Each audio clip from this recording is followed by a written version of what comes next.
I've always found comfort in solitude. As a park ranger, it's my currency, my sanctuary. In the company of towering pines and tranquil lakes of Whispering Pines National Park, I found peace.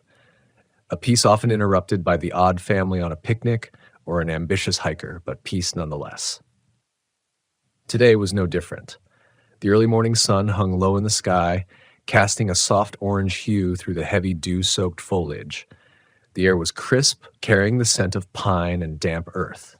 I could hear the chirping of waking birds, the rustling of leaves under a gentle breeze. There was an elegant harmony to it all, the kind only nature could masterfully orchestrate. It's a humbling symphony I've listened to for the past decade, one I never tire of. My boots crunched against the underbrush as I set out on my daily patrol. The early hours were my favorite, as if the forest and I shared a private conversation before the rest of the world woke up. A rabbit bolted from a nearby bush, bounding away as I approached. A startled deer watched me from a distance, its eyes wide and cautious, the usual suspects. The woods were a living, breathing entity. Each creature, each tree an essential part of its greater being. I always imagined them to have a life of their own, even the ancient pines standing tall by the oldest hiking trail. I called them the Watchmen. There was an old legend that said the trees could whisper to those who listened. I'd always written it off as a fireside tale meant to entertain campers. Today, I almost wished it were true. As I ventured deeper into the park, a sense of unease began to creep in, something unusual for me. The usual calls of the wild were muffled, and the rustling leaves sounded like whispers filled with caution. The forest seemed different, as if hiding a secret. I couldn't put my finger on it, but decided to shake off the feeling, chalking it up to the lingering chill in the morning air. Rounding a corner of the old creek trail, I stopped in my tracks. In front of me stood an anomaly amidst the undisturbed tranquility. An old, dilapidated cabin that I had never noticed before. It sat at the edge of a clearing, covered in creeping vines and marked with the scars of time. Its mere presence was a dissonance in the symphony I knew by heart, a question in a story I thought I had answers to. My heart pounded in my chest as a new chapter in my life began to unfold, one that would irrevocably change my relationship with Whispering Pines National Park. The solitude that was my sanctuary now echoed with unknown terrors and uncertainties that lay beyond the threshold of the cabin. Despite my trepidation, curiosity tugged at me. I slowly approached the cabin, unaware that this was merely the prologue to a tale of dread, a serenade that would soon turn into an ominous, haunting lullaby.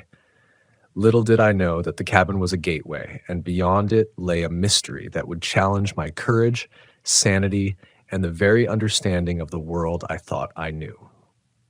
As I reached for the cabin door, the first dissonant note in the serene serenade of Whispering Pines was struck. The cabin door creaked open under my touch, revealing a dimly lit, musty interior that smelled of decay and damp wood. Despite the obvious signs of abandonment, there was an uncomfortable sense of someone, or something, still living there. It felt like a wound on the flawless skin of the forest, raw and strange. Stepping inside, I scanned the room. My eyes fell on a single dilapidated chair, a table covered with dust and assorted knickknacks, and a crude bed in the corner. The only source of light was a tiny window, its glass coated in years of dirt and grime. But the real curiosity lay on the walls of the cabin, carved symbols etched deep into the wood, their meanings unknown and ominous. As I looked closer at these markings, a shiver ran down my spine. They were unlike anything I had ever seen, their design simultaneously simple yet intricate, as if created with profound intention. I had no clue what they stood for, but I couldn't shake off a nagging feeling of dread. Just when I was about to leave, a rustling sound erupted from the undergrowth outside. Startled, I spun around and rushed out of the cabin. As I squinted into the twilight, a figure emerged from the tree line. He was an old man, cloaked in ragged clothes and a wild, unkempt beard. His eyes, surprisingly bright under bushy eyebrows, flickered with a peculiar light as they met mine. "Who are you?" I asked, my heart pounding against my ribs. "Name's Enoch." he replied with a voice that sounded like a whisper carried by the wind. There was something off about him, a strange energy that contrasted the serenity of the forest. "And what are you doing out here?" I questioned, trying to keep my voice steady. "Living," he replied simply. He then turned his gaze toward the cabin, a hint of longing in his eyes. It was then I understood. This cabin was his home, and those markings, maybe they were his handiwork. A sense of unease washed over me as I looked back at Enoch. His eyes held a far-off look, and in that moment, I knew I was dealing with no ordinary forest dweller. Seeing my apprehension, Enoch offered a wry smile, then turned toward the cabin and walked away, leaving me standing there with more questions than answers. His demeanor unsettled me, not because it was threatening, but because it was inscrutable. As I watched him disappear into the cabin, the forest seemed to hold its breath. I stood rooted to the spot, a whirlwind of thoughts swirling in my mind. My routine patrol had turned into an encounter with the bizarre, a plunge into the uncanny. Unsettled and curious, I made my way back to my own cabin. The woods seemed darker, the silence deeper, and the peace I used to find in the solitude was replaced by a nagging disquiet. The first discordant notes in the serene serenade of whispering pines had been struck, and the forest would never sound the same to me again. Little did I know, this was only the beginning. In the days that followed my encounter with Enoch, the tranquility of whispering pines became a memory I couldn't shake, the image of the peculiar woodsman and the cabin with the unsettling symbols. Enoch seemed deeply intertwined with the forest, yet disturbingly out of place, like an ancient relic that belonged to another era. A new routine began to take shape in my life. On my patrols, I'd pass by Enoch's cabin, observing from a distance. The local fauna, usually unbothered by my presence, skittered away from the cabin as if they sensed something I couldn't. Enoch hardly ever came out during the day, and when he did, he would wander around aimlessly, or so it seemed. He'd often stop, touch a tree, speak a few words as if in a conversation, and then move on. One day I mustered the courage to approach him during one of these walks. As I neared, I saw him tracing one of those peculiar symbols on the bark of an ancient oak. The air seemed to vibrate around him, as if the forest responded to his touch. "Enoch," I called out, my voice echoing in the quiet forest. He turned, his eyes meeting mine. They held an uncanny understanding, an understanding that seemed ancient and deep, as though he held secrets that time itself had forgotten. "Why do you etch these symbols?" I asked, pointing at the tree. "They speak," he responded, his voice a mere whisper. "The forest listens." His cryptic words sent a chill down my spine. I was about to question further, but he simply turned away and resumed his walk, leaving me standing in the chilling silence. His words echoed in my head, amplifying the sense of unease that had started to become my constant companion. There was more to Enoch than met the eye. It was as if he was part of the forest, tied to it by some unseen bond. And yet there was a tension in his presence, a subtle disturbance that felt like a storm brewing on a clear day. The symbols around his cabin, the way animals reacted to him, his strange affinity with the trees, and now these cryptic words, it all started forming a disconcerting picture. The forest, the cabin, and its peculiar resident, they were all pieces of an enigmatic puzzle, and I had unknowingly become a part of it. Every visit to Enoch's cabin, every encounter with him was revealing a different face to the park, a face that was dark, uncanny, and unexplainable. As a park ranger, I was supposed to safeguard Whispering Pines, but now I stood on the threshold of a mystery that threatened to shatter the peace. I was meant to protect. Sleep became elusive, and my days were consumed by thoughts of Enoch and his connection to the forest. I knew in my gut that this was only the beginning of a journey that would plunge me into a world of the supernatural, a world that existed parallel to mine. Within the confines of Whispering Pines, unknowingly I had become a player in a game that was older than time, and I was far from understanding the rules. The weeks following my exchange with Enoch were riddled with unease. Whispering Pines, once my refuge, now hosted an invisible specter of dread, the forest. The once comforting orchestra of nature now seemed to hold a dark undercurrent. The nun afternoon, an emergency call came through the park's radio. AOF family had reported their son missing. I rushed to their campsite, a familiar pit of anxiety growing in my stomach. Her family was distraught, and amidst their sobs and pleas, I pieced together the story. The boy, hardly a teenager, had wandered off into the woods and hadn't returned. Launching an immediate search, we combed the forest. The sunset plunging the forest into a shroud of inky darkness, pierced only by our flashlights and the haunting call of nocturnal creatures. Hours turned into a full day.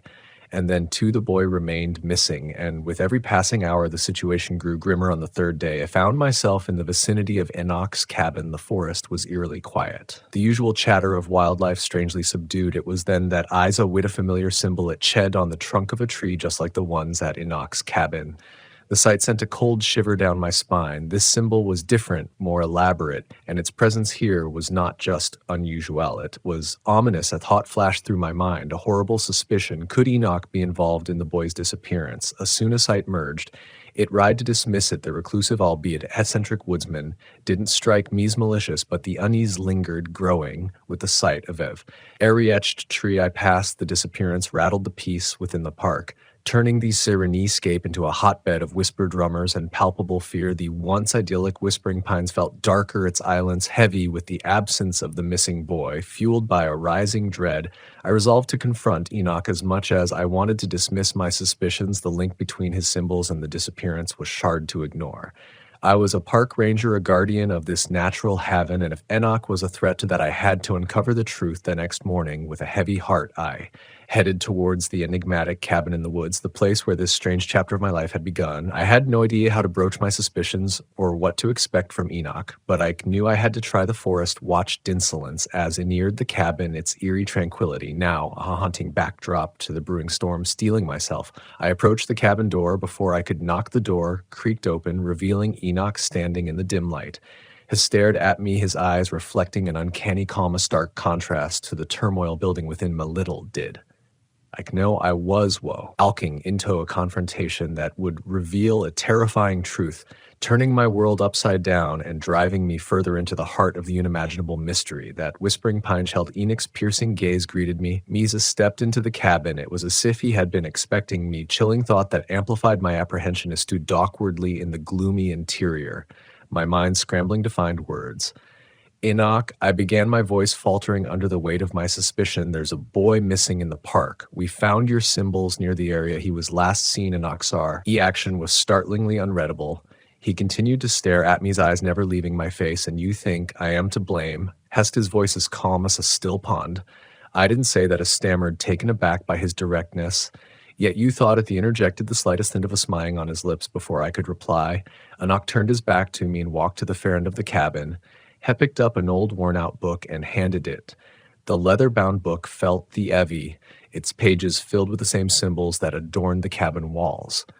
Read, he said simply with a he. By heart, I opened the book. My heart pounded in my chest as it flipped through the pages, the cryptic symbols looming ominously from the aged parchment. I looked up at it, not confusion, written all over my face. I can't understand these, I admitted, but not a fear tightening in my stomach. Enoch took a step towards me, his eyes bearing into me. The boy is not lost, this said cryptically. He's been chosen. I echoed, a chill running down my spine, nodded, his gaze intense by the forest. Every generation, it chooses someone. For what purpose? I cannot say. It's an ancient pact, a ball, ancestor that needs to be maintained. His words hung in the air like a terrifying prophecy. The connection between Enoch, the symbols, and the disappearances began to make a terrifying sense. My initial suspicion of Enoch was raised by a horrifying realization. The forest, the serene haven I had loved and protected, was not just a simple haven. It was a living, breathing entity with an inexplicable primal ritual. In the haunting silence that followed, I found myself grappling with this revelation: the missing boy, the strange symbols, Enoch's peculiar behavior. They were a part of a sinister narrative that had remained hidden in the depths of Whispering Pines. Enoch's revelation was a frightening twist in my quest for answers, plunging me further into the realm of the unknown. A heavy sense of foreboding settled within me. I left the cabin, the peaceful chirping of the forest, birds now sounding like a chilling chorus, as it drudged back to my post. I couldn't shake off the dread that this was only the beginning, that the forest held more terrifying secrets in its silent, brooding depths. My role as a park ranger had taken an unexpected turn, transforming into a dreadful pursuit of understanding an ancient supernatural pact The tranquility of Whispering Pines had been shattered, replaced with a spectral achoo that seemed to whisper with the wind. In the days that followed, the truth of Enoch's revelation weighed heavily upon me. I found myself staring at the forest, seeing it not just as a peaceful sanctuary, but as an enigmatic, living entity with a terrifying agenda. Driven by a desperate need for answers, I found myself at the doorstep of the Whispering Pines Historical Society. Its musty, dimly lit rooms were filled with old town records, artifacts, and yellowed photographs. If there was any truth to Enoch's words, some record or mention of past disappearances must exist in this archive. Hours turned into days as I sifted through ancient documents, searching for anything that could shed light on Enoch's chilling claims. I was just about to give up when I stumbled upon a series of newspaper clippings from the early 19th century. Each told a similar story: unexplained disappearances of young individuals in the park, their fates remaining a mystery. An icy chill gripped me as I connected the dots. The stories dated back hundreds of years, each disappearance occurring every few decades, just as Enoch had mentioned. Even more terrifying were the faded sketches accompanying some reports. They portrayed symbols eerily similar to the ones Enoch had etched on the trees and cabin walls. A sense of dread washed over me as I realized that these weren't just markings, they were warnings. The Historical Society fell silent around me, its quiet a haunting echo of the terror that filled my heart. My mind reeled with the implications of what I had discovered. A cycle of disappearances spanning centuries, all linked by Enoch's symbols. Returning to the park, I found myself looking at the serene woods with newfound horror. Each rustle of the leaves, every whisper of the wind, seemed ominous. The joy and peace that the forest had once held for me were now replaced with a gnawing fear. I was caught in a terrifying reality that was as unbelievable as it was undeniable. The tranquil Whispering Pines was the host to a sinister pattern, a dark ritual that preyed on unsuspecting souls. As I grappled with this knowledge, a sense of grim determination filled me. The park and its people were my responsibility. I had to find a way to break this cycle, to save the missing boy, to protect future visitors from the forest's eerie ritual. With each passing day, I felt myself being pulled deeper into the mystery. Enoch's cabin, once a strange curiosity, now stood as a gateway to understanding the forest's terrifying secret. I knew what I had to do: confront Enoch again. Learn more about the symbols, the ritual, the chosen ones.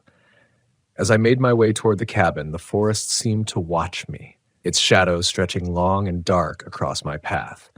A sense of foreboding hung heavy in the air, the peace of the forest disrupted by the disturbing truth lurking in its depths. As the cabin came into sight, I steeled myself for what lay ahead. Little did I know, the revelations were far from over, and my journey into the heart of Whispering Pines' haunting secret was only just beginning. Standing in front of Enoch's cabin, I felt a wave of apprehension. The forest seemed to breathe around me, its eeriness amplified by my newfound knowledge. The symbols etched around the cabin door seemed to mock me with their silence, their cryptic language a constant reminder of the dark mystery I was entangled in. Taking a deep breath, I knocked. The door creaked open, revealing Enoch's scrutinizing gaze. His eyes bore into me, almost as if he could see the tumult of emotions swirling within me. "I found them, Enoch," I began, my voice filled with a sense of urgency. "The disappearances, the symbols in the archives. It's all true, isn't it?" Enoch's silence was answer enough. "I need to understand," I pleaded. "The chosen ones, what happens to them? Can it be stopped?" Enoch sighed, his age seeming to weigh upon him more than ever. He motioned for me to sit, a seriousness cloaking his usually unreadable expression. "Understanding requires listening," he started. Listening not to the forest's whispers, but to its silence. His cryptic words hung in the air as he led me toward a worn-out map of the park hanging on the cabin wall. The map was old, its lines faded and marked with the same symbols I had become far too familiar with. "The chosen ones," Enoch began, his voice a mere whisper, "are not victims, but keepers." "Keepers?" I echoed, confusion gripping me. Yes, they are chosen by the forest to maintain a balance, he continued, tracing a symbol on the map. They communicate with the forest, speak its language, keep its secrets. Their disappearance is not a loss, but a transition. His words spun around me, creating a whirlwind of terror and disbelief. I thought about the missing boy, his terrified parents, and my duty as a park ranger to protect the visitors. But why then? I asked, desperation creeping into my voice. Why can't it be someone like you? Enoch's gaze met mine, a profound sadness in his eyes. It could have been, he confessed. Once upon a time I was chosen, but I resisted. And ever since, the forest chooses another, every few generations. His confession struck me like a thunderbolt.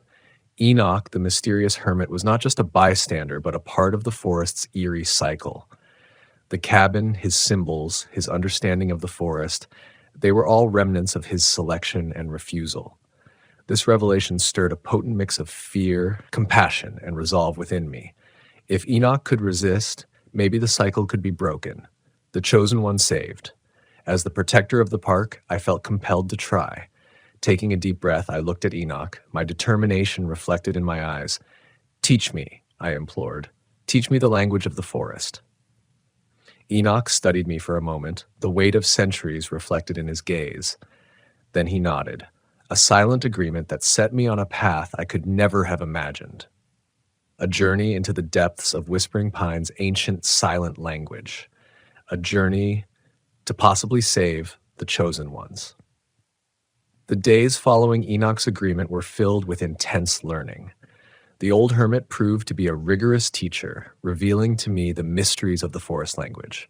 Each symbol I discovered was not merely an etching, but a word, a sentence, a story. My mornings began with studying the symbols, learning their shapes, their meanings. Enoch explained each one, his voice steady as he shared tales and histories that these symbols had conveyed through centuries.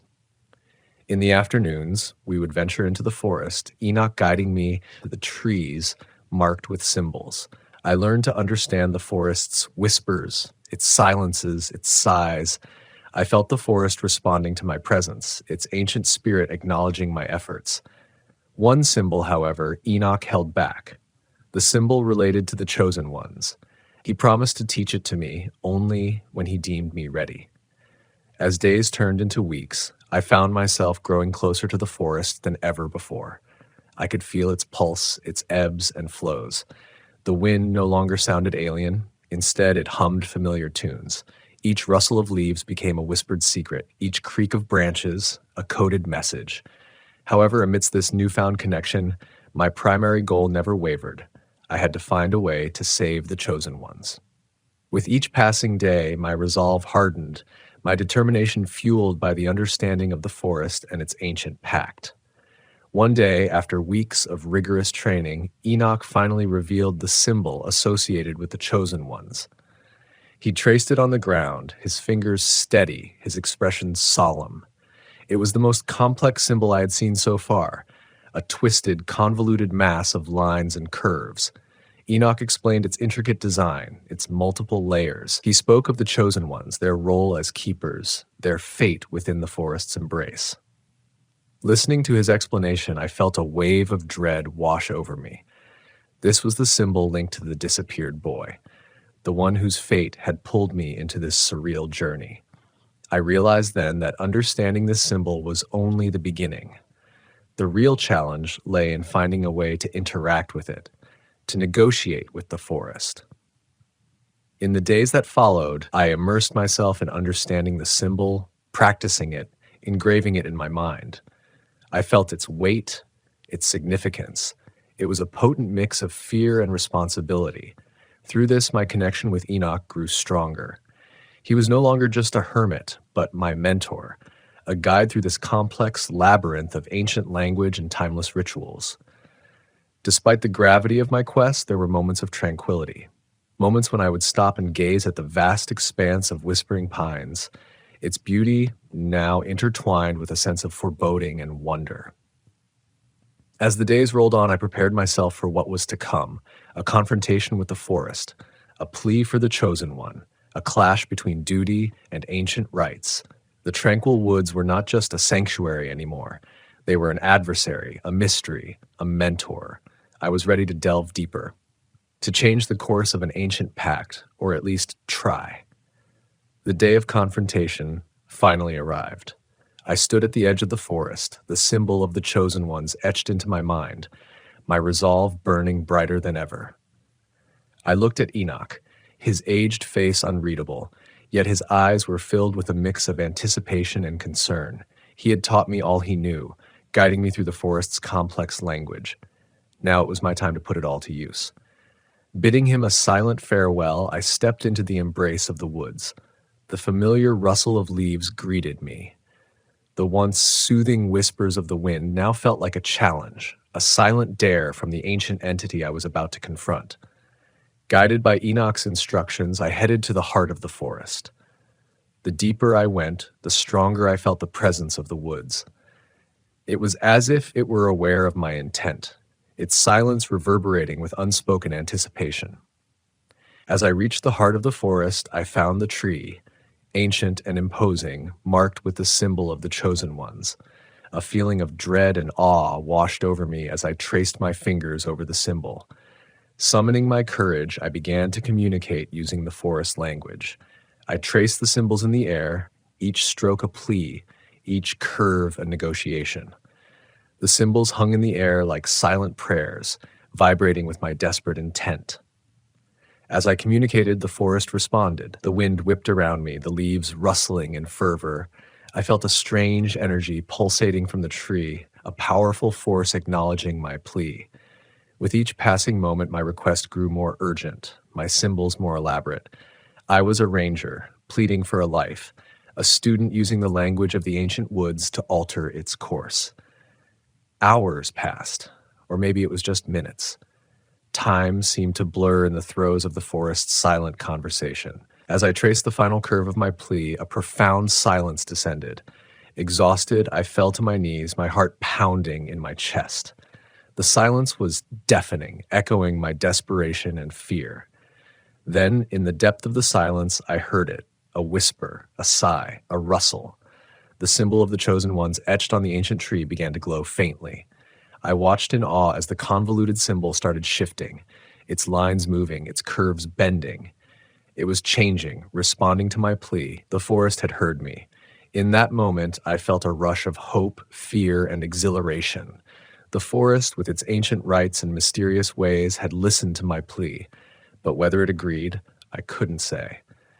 As I made my way back to Enoch, the forest seemed different. Not a sanctuary, not an adversary, but an ancient entity capable of listening and perhaps changing. The eerie silence of the woods was no longer intimidating. It was filled with an unspoken promise, a cryptic response to my plea. Whether I had changed the fate of the chosen ones or not, only time would tell. As the ranger of Whispering Pines, I had done my duty. Now all that remained was to wait and hope. Returning from the heart of the forest, I felt a strange calm envelop me. It was as if a massive weight had been lifted off my shoulders. Despite the uncertainty and the exhaustion, I felt a spark of hope. As I neared Enoch's cabin, I saw him waiting anxiously at the door. His gaze searched my face, looking for answers, for signs. I merely nodded, my expression stoic, my thoughts still swirling in the forest's silent response. In the following days, a tense quietude fell over Whispering Pines. The forest seemed to hum in anticipation, its usual serene whispering replaced with a resonating silence. It was as if time had slowed down, each second stretching into eternity as we waited, for a sign, a change, a miracle. I kept myself busy patrolling the park, reassuring worried visitors, maintaining a semblance of normalcy while my mind buzzed with constant questions. Each day ended with a visit to Enoch's cabin, a ritual of shared silence and unspoken hope. It was during one such visit, after a fortnight since my confrontation with the forest, that something extraordinary happened. As we sat in silence, a rustle outside the cabin caught our attention. Emerging from the thick foliage was the missing boy, dazed and confused, but alive. His reappearance brought a wave of shock, relief, and awe. I watched as Enoch's eyes widened in surprise, the hermit taken aback by this impossible occurrence. After centuries of observing the unchanging cycle, seeing the boy alive and back from the forest was a twist in the tale he hadn't expected. News of the boy's return spread like wildfire through the town, turning Whispering Pines into a flurry of excitement and relief. His parents wept in joy, their lost hope rekindled, their prayers answered. In the midst of the commotion, I found myself standing at the edge of the forest, my gaze locked on the heart of the woods. It had listened. It had considered. It had altered its course. The boy's return brought joy and relief, but it also brought questions. What had he experienced? Did he remember anything? Was he a keeper now, or just a boy who had gotten lost in the woods? As much as I wanted to delve into these questions, I knew better. He needed rest, peace, a chance to return to normalcy. As days turned into weeks, life in Whispering Pines resumed its steady pace. The park was filled with the sound of laughter and chatter. The forest's eerie silence was replaced with its tranquil whispering. Despite this, the experience had changed something within me. The forest was no longer just a part of my job. It was an entity I had communicated with, negotiated with. Enoch was no longer just a hermit. He was a mentor, a guide into the forest's enigmatic world. The park was no longer just a sanctuary. It was a site of an ancient ritual, a place of mystery and wonder.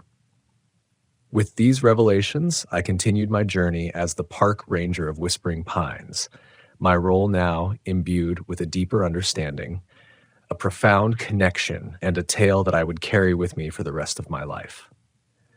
Days after his return, the boy started talking about his experience. His words were hazy, filled with fragmented memories and obscure images. Yet between his broken sentences and confused expressions, a pattern emerged, a pattern too eerily similar to the tales Enoch had shared with me. The boy spoke of the forest's embrace, of walking on a path that seemed to appear from nowhere. He mentioned a light that guided him deeper into the woods, a silent whisper that kept him company. He described an enormous, ancient tree marked with symbols, the forest's heart pulsing with strange energy. Each word he spoke echoed the forest's ancient language, the ritual of the chosen ones. The boy may not have realized it, but he was recounting his transition as a keeper. The forest had chosen him, had started the transition, but then it had let him go. His return had given me hope. His tale, a sense of accomplishment. I had reached out to the forest, and it had responded. The cycle could be broken, or at least paused, and I had played a part in it. One day I decided to show the boy some symbols, the ones I had learned from Enoch. As he looked at them, his eyes widened, a glimmer of recognition flashing across his face. These were there, on the tree, he stammered, pointing at the symbol of the chosen ones. The confirmation was a bittersweet realization. He had seen the symbol, been part of the ancient ritual, but he had been released, allowed to return to his normal life. It was a moment of victory and a moment of understanding.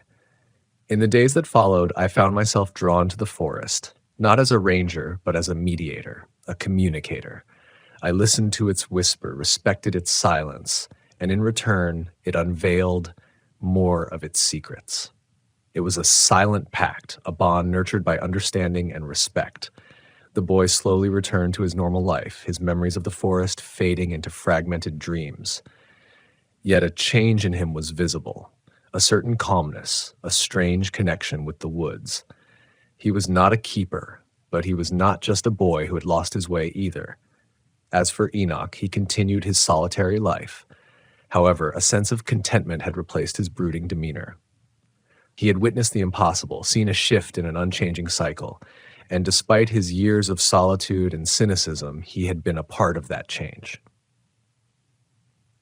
My journey as a park ranger of Whispering Pines took a new turn, a turn filled with enigmatic whispers, silent conversations, and a profound connection with the forest and its ancient rites. I was not just a protector of the park anymore, I was a keeper of its secrets, a learner of its ancient language. And as for the forest, it was not just a part of the park. It was an entity, a silent spectator, a mysterious mentor. Together, we continued our silent pact, our journey toward understanding and coexistence. Whispering Pines was no longer just a park for me.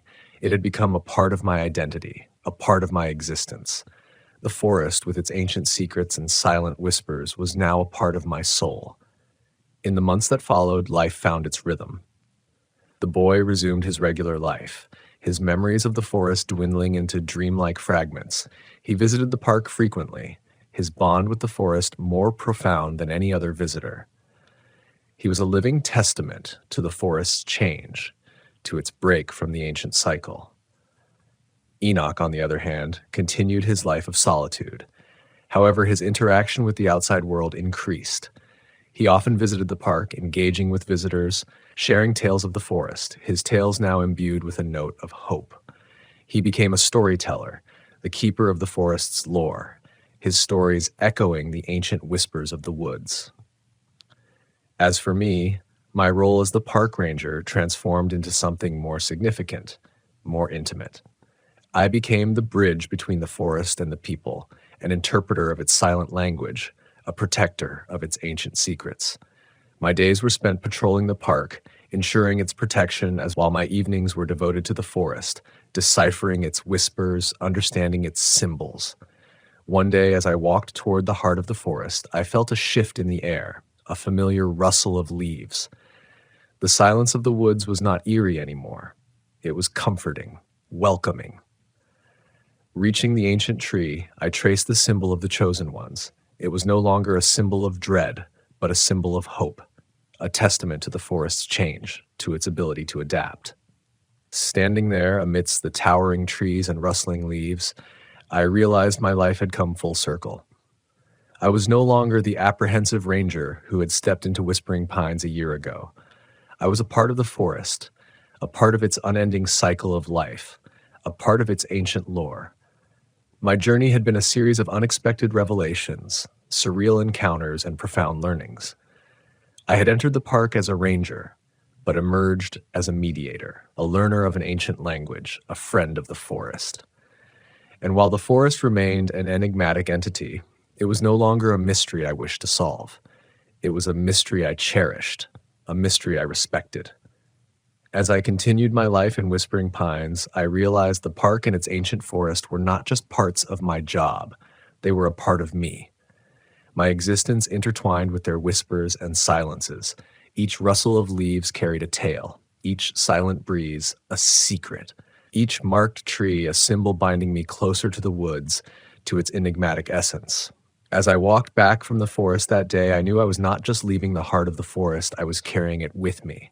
Whispering Pines was not just a park, it was a home, a sanctuary, a mentor. And as its park ranger, I was not just its protector, I was its voice, its student, its friend. And so in the silent language of the forest, my journey continued, my story entwined with the ancient whispers of Whispering Pines. In the end, I was not just the park ranger, I was a part of the forest's tale, a character in its endless story, a chosen one in my own right. I've been a park ranger at this station for over 30 years. My name's Clancy, and if you're reading this, you're probably the poor soul they've assigned to replace me when I retire. Or maybe you're just curious about what it's like to work in the middle of nowhere, surrounded by trees that have seen more years than anyone alive. Either way, you've got my attention. First, let me tell you a bit about myself. I wasn't always the grizzled, gray-bearded man you'll find sitting in the old swivel chair at the station. I was born to immigrant parents who came to this country with little more than hope in their pockets. My father, a fisherman, and my mother, a seamstress, taught me early on to respect hard work and the stories passed down through generations. We didn't have much, but we had stories. My parents came from a small village tucked between forests and rivers that, as they told it, were alive in ways most folks wouldn't understand. My mother would sew by candlelight and whisper tales about the forest spirits who guided travelers, or led them astray, depending on their intentions. My father would sit by the fire after a long day and talk about the creatures of the water, things he swore he saw but couldn't explain. I grew up believing there was more to the world than what we could see or touch. When I was 10, we moved closer to these woods. My parents said it reminded them of home. I didn't question it much. I was too busy exploring. I'd spend hours wandering through the trees, picking up sticks, and trying to mimic the bird calls. I felt like the forest spoke to me, not in words, but in the way the wind would shift or the rustle of leaves seemed to follow me. Maybe that's why I ended up here. I wanted to protect this place. I wanted to understand it. When I turned 18, I applied for a job as a park ranger, and to my surprise, I got it. Back then, I thought it would be simple, keeping campers from starting fires, warning hikers about bears, and rescuing the occasional lost tourist. But these woods aren't like other places. You'll notice it eventually, if you haven't already. It starts subtle, like the feeling of being watched when you're alone, or the way the paths seem to change when you're not paying attention. The animals here don't act the way they're supposed to, and sometimes they're not animals at all. But I'm getting ahead of myself. This guide isn't just for your safety, it's for your sanity. If you follow my advice, you might just make it to the end of your shift in one piece. And if you don't, well, you probably won't have the chance to regret it. I decided to write this guide not just for the next set of rangers, but also for myself. After so many years in these woods, I wanted to collect my stories in one place. Some of these stories are lessons, others are just memories I don't want to lose. When you've spent as much time as I have here, you realize that the job gets into your bones. It becomes part of who you are. First off, you should know this. People go missing in these woods, more often than most folks would believe. There are more unreported cases than there are reported ones. That's not an exaggeration. People vanish, even when we do our best to warn them. And when they come back, if they come back, they're different. They're terrified, sobbing, and shaking like leaves. But the worst part? They're blind. Not permanently, but blind all the same. For 3 days exactly, they can't see a thing. Then, like clockwork, their sight comes back, and they can never explain what happened to them. They don't remember. They don't even know how they got back to the trail or the station. You'd think after seeing this enough times I'd get used to it, but I don't. There's something deeply unsettling about watching someone stumble out of the woods, tears streaming down their face, hands reaching out for something they can't see. I know how this sounds, like I'm trying to scare you. Maybe I am a little. You should be scared. These woods aren't right. There's something about them that doesn't fit with the rest of the world, something strange and old and unexplainable. But it's not all bad. The station itself is a cozy place. The coffee pot is always full, free too, which is a perk of the job. The break room has a dartboard, and while I'm no pro, I've won more games than I've lost. On slow days, when the woods are quiet, we'll play a few rounds, laughing and taking jabs at each other. It's the kind of banter that makes the job bearable. Then there's the lake. On my days off, I grab my fishing pole and head down there. The water's so still, it's like glass, reflecting the trees and sky perfectly. I don't always catch anything, but that's not the point. Sitting there, listening to the gentle lapping of the water, you'd swear the world wasn't such a strange place after all. Sometimes my coworkers join me and we'll sit for hours swapping stories and cracking jokes. It's moments like those that make the job worth it. But no matter how much I try to focus on the good, I can't escape the strangeness of these woods. It's always there, lurking just at the edge of things. The way the paths seem to shift, even when you know them by heart. The way the trees creak and groan even when there's no wind. I've learned to live with it, to keep one foot in the normal world and one in whatever this place is. That balance is the key to surviving here. For now, though, I'll leave it at this. The woods are beautiful and dangerous, full of things that will make you fall in love with them and things that will haunt you. If you're stepping into my shoes, take this guide seriously. And maybe when you've been here long enough, you'll add your own stories to it. That's what this job does to you. It gives you stories, stories that stay with you, whether you want them to or not. Whether you want them to or not. There's something else about these woods that I need to tell you. Something I haven't quite wrapped my head around even after all these years. It's about the coins.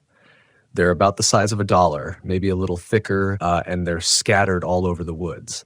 You'll find them in the oddest places, wedged between rocks, half buried in the dirt, or even resting on tree branches, like someone carefully placed them there.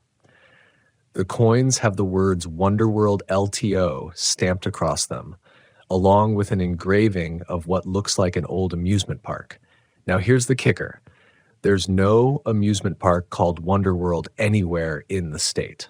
I've checked. The closest park of any kind is about 2 hours away, and it's not called Wonderworld. Nobody knows where these coins come from. Each person finds just one. Never more, never less. And it always feels like the coin is meant for them, somehow. When you pick one up, and believe me, most people can't resist, you get this strange, almost magnetic pull, like the coin wants you to take it somewhere. That somewhere is the vending machine out back. It sits behind the ranger station, near the edge of the woods, tucked under an awning, like it's trying to stay hidden. The machine has the same Wonderworld LTO logo stamped on it, with designs of a whimsical amusement park decorating the sides. The words "Try Your Luck" are written across the top in faded, curling letters. But the vending machine doesn't look like something you'd trust. It's old and worn, the paint chipped and the metal rusting in spots. The lights inside flicker like they're about to give out, and there are no buttons to press. None. Just a slot for the coin and a place where whatever it spits out will drop. The packets inside the machine are all blank and unmarked. No labels, no brands, nothing to tell you what you're getting. You put the coin in, turn the crank, and wait to see what comes out. Over the years, I've seen all kinds of things come out of that machine. One time, it gave a young man a brass key. He tried every lock in the station and in his car, but the key didn't fit anything. Another time, it gave a hiker a guitar pick. He didn't even play guitar, but he kept it anyway. There's been a tea packet, a pair of dice, a toy car, a vintage playing card, and even a ticket stub for a concert that happened decades ago. But it's not the items themselves that make the machine strange. It's what happens afterward. There are rumors, of course, stories that make their way through the station and the surrounding towns, like the girl who got the brass key and used it to unlock the door to her dream university. Figuratively, I mean. She got in with a full scholarship just like that.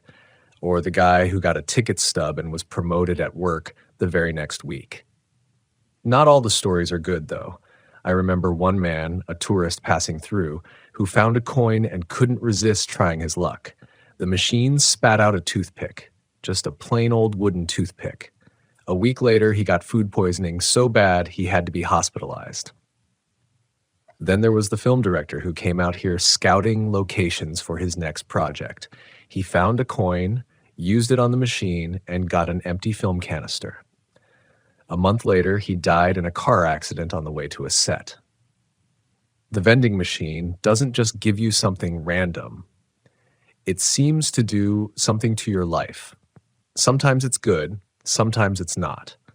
I've warned people about it, of course, told them to stay away from the coins in the machine. But curiosity is a powerful thing, and most people don't listen.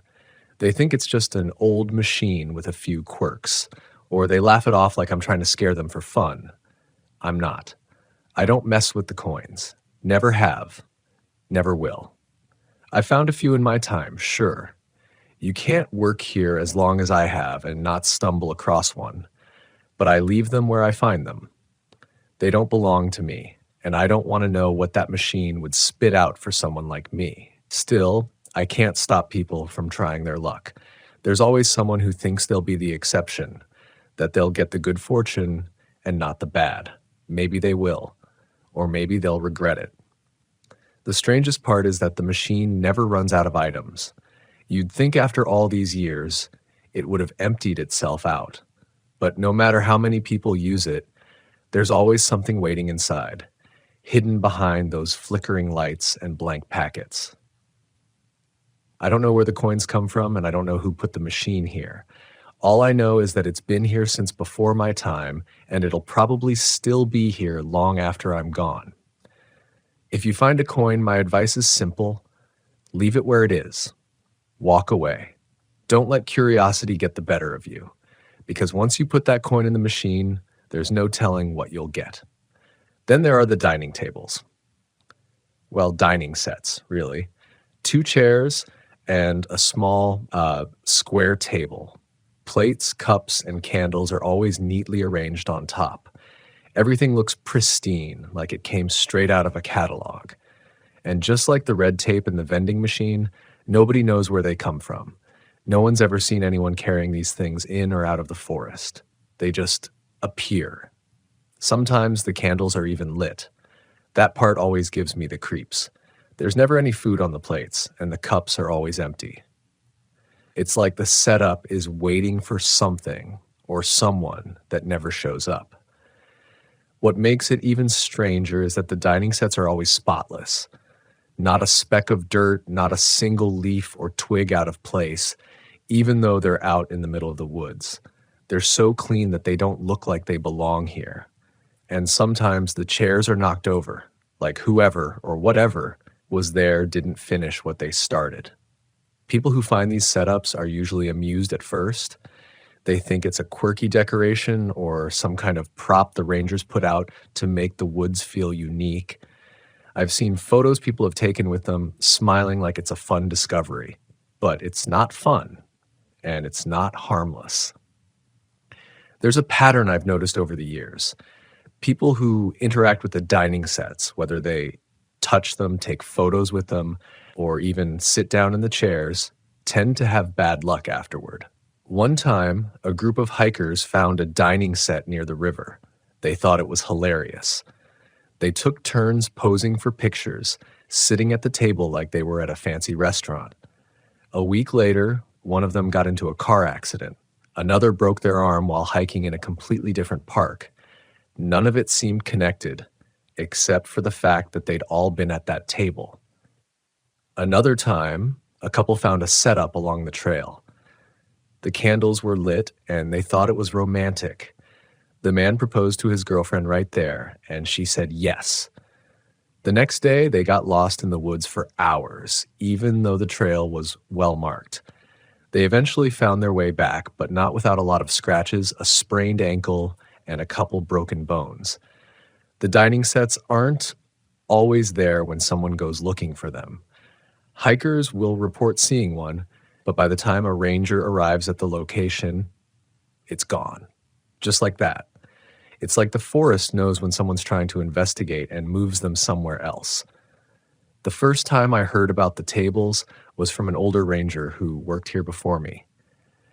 He told me, plain as day, if you see a dining set in the woods, don't go near it. Just turn around and leave. I didn't ask why at the time. I figured it was just one of those weird stories people tell to mess with the new guy. But then I saw one for myself. It was during one of my early patrols. I was walking a trail near the north side of the park when I spotted it. 2 chairs and a table, all perfectly arranged, right in the middle of a clearing. The plates gleamed in the sunlight, and the candles were unlit, but sitting there like they were waiting for someone to come along and light them. I didn't go near it. I didn't even stop walking. I just kept moving, like I hadn't seen a thing. Since then, I've seen the tables pop up here and there, always in different spots. I don't know who sets them up or why, and honestly, I don't want to know. When hikers mention seeing one, I tell them the same thing. Don't touch it, don't take pictures, and definitely don't sit down. Most of them laugh it off or say, "Oh, come on, it's just a table." But I've learned that nothing in these woods is ever just anything. The forest has its rules, and the dining sets are part of that. Maybe they're a warning, like the red tape. Maybe there's something else entirely. I don't have the answers, but I know better than to mess with them. If you're ever out here and you come across one of those setups, do yourself a favor. Turn around and walk away. Whatever it is, it's not worth finding out. Some mysteries in these woods aren't meant to be solved. And then there's the red tape. The red tape shows up in the strangest places. You'll see it tied around trees or dangling from branches, sometimes like ribbons, fluttering in the breeze. Um, Other times it's wrapped tightly around the trunk of a tree, layer upon layer, like someone went at it with a roll of duct tape. The thing is, it's been here longer than I've been working this job, maybe longer than this station's even existed. And no one knows where it comes from. Not me, not the other rangers, not anyone. But I do know one thing. Back in the old country where my parents came from, red ribbons had meaning. My mother used to tell me about them. They were used to mark spiritual areas, places you weren't supposed to mess with. Sometimes they marked haunted places, sometimes sites of old rituals, and other times they were warnings about dangerous spots. Either way, the message was the same: keep away. Here in these woods, I think the message still applies. The areas with red tape have the highest number of accidents. Forest fires, near drownings, broken equipment, you name it, it's happened near the red tape. Worst of all, those are the areas where the most people disappear. You'd think the tape would be enough of a warning, but people are curious. They see it and think it's just some leftover marker from an old project or something the rangers put up. They don't listen when we tell them to avoid those spots. Some of them wander into the taped-off areas anyway, thinking it's no big deal. A lot of them don't come back. Over the years, there have been reports of strange things in those parts of the woods. The one that comes up the most is about a man. People say they've seen him standing between the trees, watching them. The thing is, he has no eyes. The locals have taken to calling him Eyeless Jack. I don't know who came up with the name, but it's stuck. Most of the sightings are vague: a figure in the distance, the sense of being watched, footsteps that don't belong to anyone. But every so often, you get a report that's more specific, more detailed, and those are the ones that keep me up at night. Still, not every story about these woods is terrifying. There's another legend, one that's almost comforting. It's about a dog, a German shepherd, to be exact. No one knows his name or where he came from, but the stories are always the same. The dog shows up when people need him most, usually when kids are involved. The rangers don't talk about him much, but we all know the stories. There was the time a little boy got separated from his parents while hiking. The family was frantic, shouting his name and running up and down the trails. By the time they found him, he was sitting on a rock, petting a big German shepherd that no one recognized. Maybe you've heard that story before. It's kind of famous.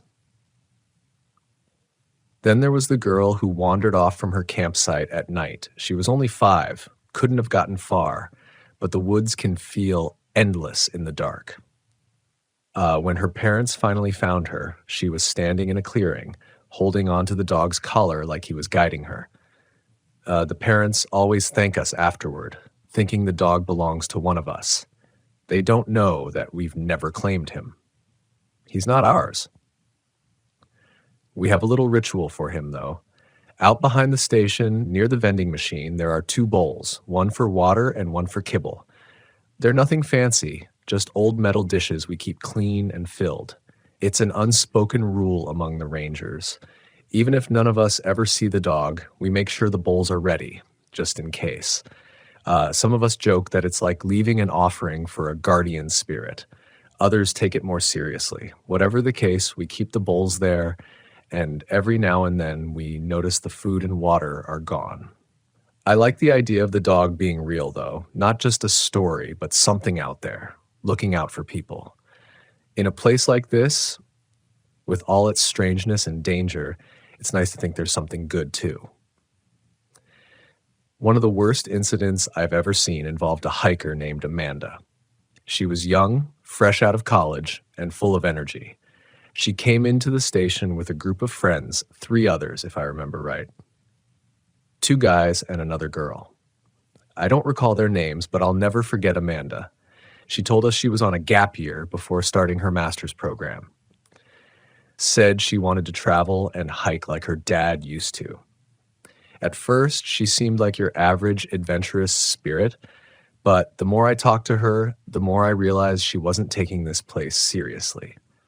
Amanda laughed at our warnings. Her friends did too. They acted like the woods were a theme park and we were just being dramatic.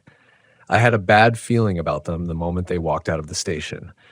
But I've learned over the years that you can't save everyone.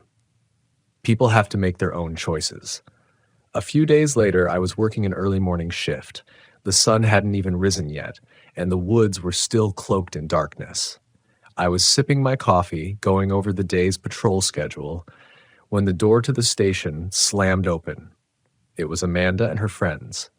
The girls were crying, and the guys looked like they were trying to keep it together, but their faces were pale, their hands trembling. Then I saw Amanda.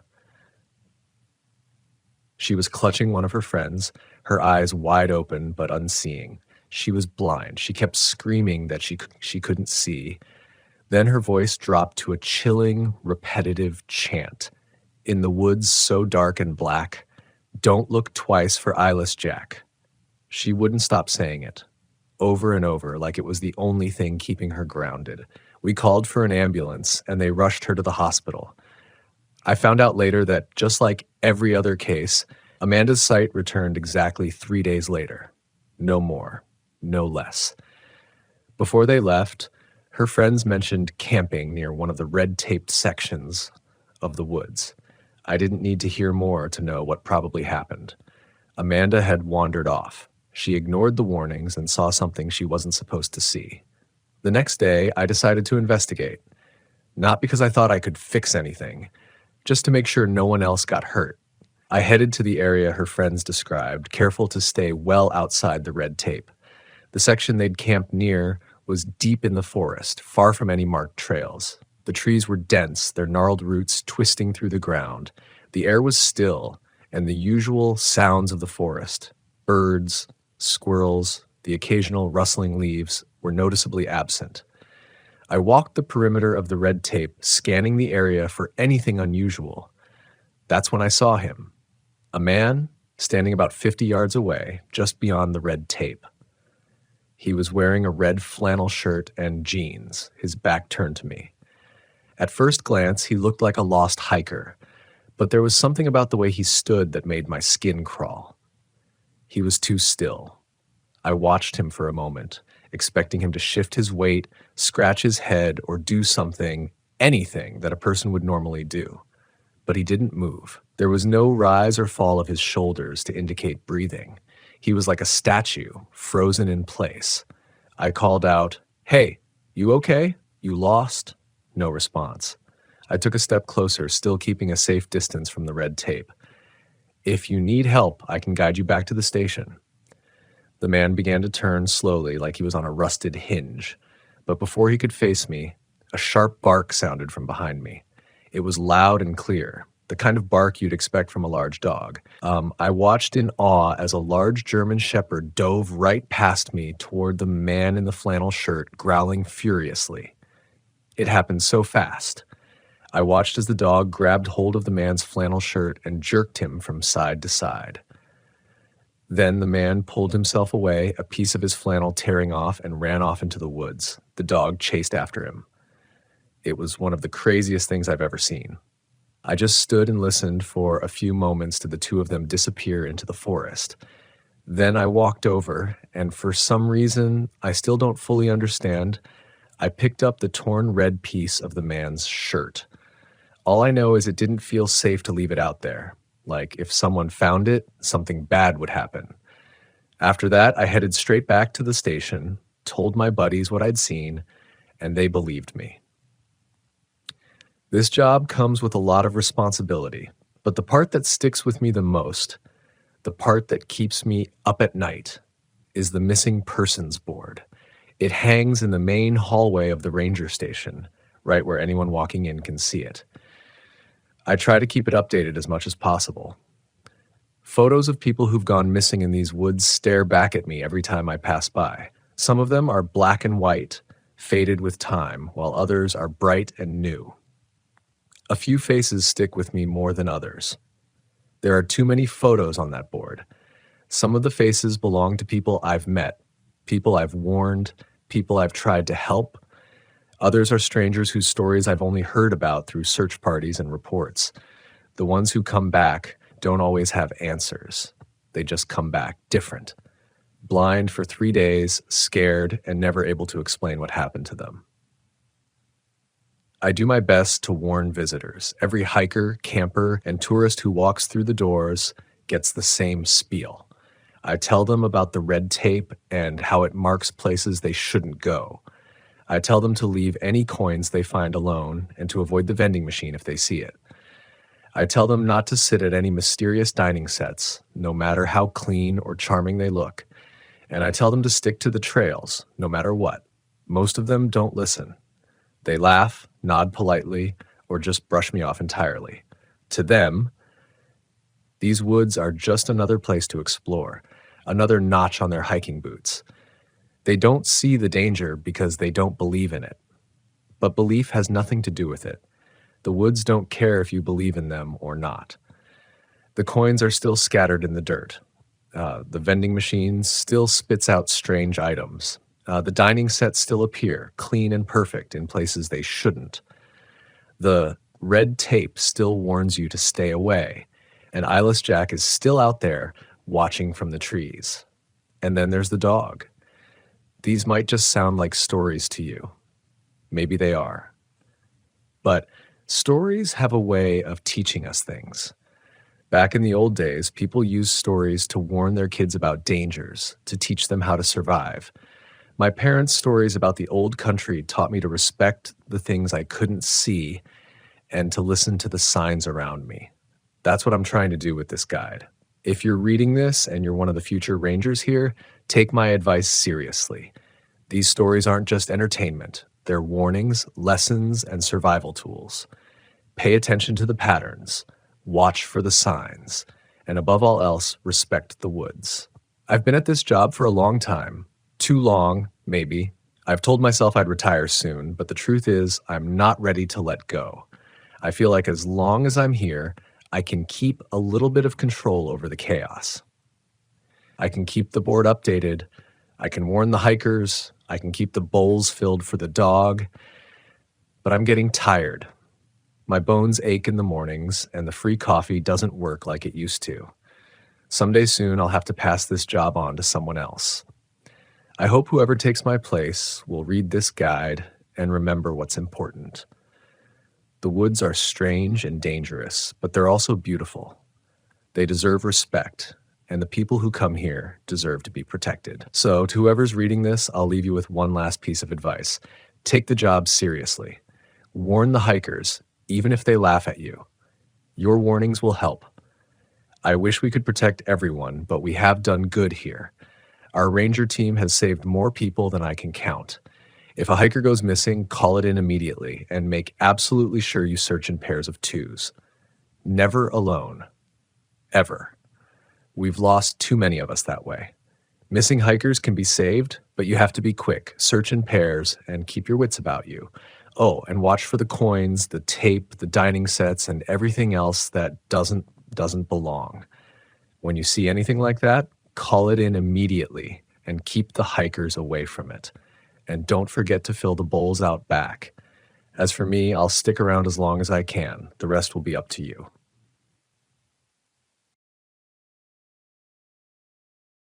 I work as a ranger in one of the most haunted parks in America. When I graduated high school, I had few options, no money for college and no trades or skills. But the national forest nearby was desperate for park rangers and was willing to hire immediately. Little did I know what I was getting into when I accepted the job. This all occurred a few years ago, and it made me seriously reconsider my line of work. The first week I was there, I came across a cabin that was not on any map and nearly blended in with the pines and oaks around it. It was made of logs stacked on top of each other with no windows and only a single door. I circled around it, disturbed by what appeared to be drops of blood emanating out from the door in a fan-like pattern, but I disregarded it, assuming that it must be some hunter's cabin and that the blood was likely from a deer. I opened the door, and to my horror, I found the blood was not from a deer at all. There were multiple human corpses hanging from the ceiling, some cut down the middle with their guts taken out as if done by a hunter prepping a deer. The floor was covered in what appeared to be skin stretched out into a macabre carpet. In front of the fireplace on the table were cups made from human skulls, and the smell was so overwhelming and rotten that I immediately turned to the side and vomited up my late lunch. As I composed myself and looked back inside, I realized with growing horror that the madman who had done all this was sitting in a chair with a shotgun in his mouth. His eyes followed me as I sprinted away, and I heard the gun go off a couple of seconds later. I hid behind a tree about 100 feet from the cabin, shakily raised my walkie-talkie to my trembling lips. "Hello?" I said, my voice shaking badly. "I need immediate backup on the deer trail behind the graffiti rock on Windermere Lake. We have multiple fatalities by homicide. I repeat, multiple fatalities, and I believe we may also have a suicide. We need police in the area as soon as possible." A voice came in over the radio. "Get out of there, Ranger," his deep, guttural voice said. "Get out of there and never come back. That cabin is for the sinners, those who worship the dead stars, and those who have offered their lives to the Ancient Ones." The walkie-talkie then stopped working and turned into pure static, but I heard the same voice approaching from behind me. I frantically reached into my pocket for my bare mason folding knife. The BM seemed like such a pitiful tool as I held it in my hand and heard somebody drawing closer, dragging their legs through the twigs and leaves on the autumn forest floor. Now I heard the same voice, but instead of coming through my walkie-talkie, it was coming from directly in front of me.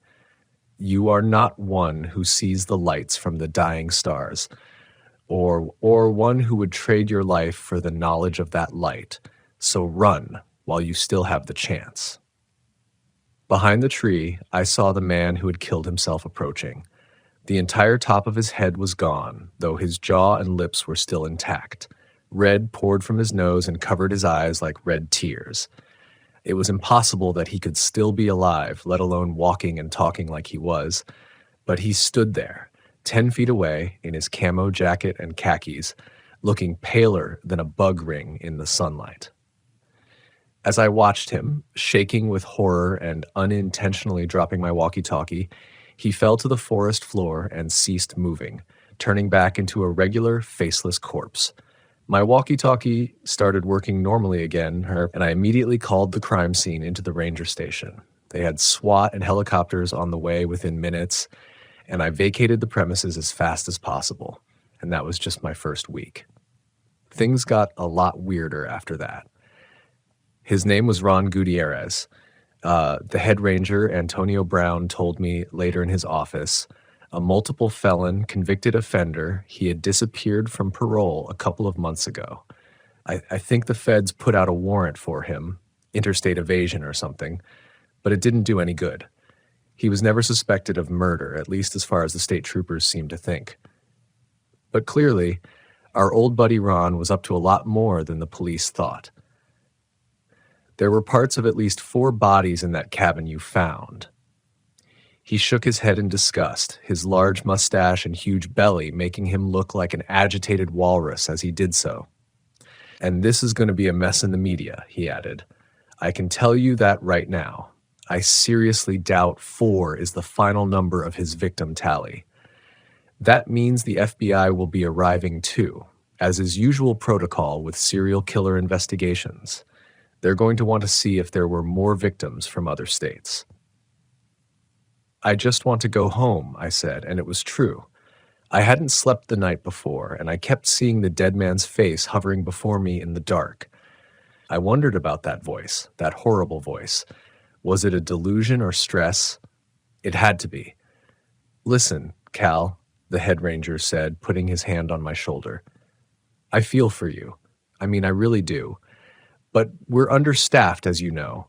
I can give you the rest of the day off, but I'll need you back tomorrow. Don't let stuff like this ride with you. Just forget it. Go have a beer or shoot some guns or whatever you do to blow off steam. But don't let that madman ruin your life too. He already ruined enough others." "You're right. I said, forming a feeble smile. My stomach hurt and my heart was racing. I just wanted to go home and lay down. I had no idea at the time, but things were about to get much, much worse. I went home, turned off the lights, and laid down in the dark. The sun was still out, but I had the thick curtains closed. My wife came home from work a couple of hours later and found me staring at the ceiling. "Are you okay?" she asked. I nodded. "If I started going crazy, would you want to know?" She smiled, amused. "Yeah, sure," she said. "I'm hoping I'd be the first person you would tell." "Why, is there something you want to tell me?" "Nope," I said, laughing a little. She always cheered me up.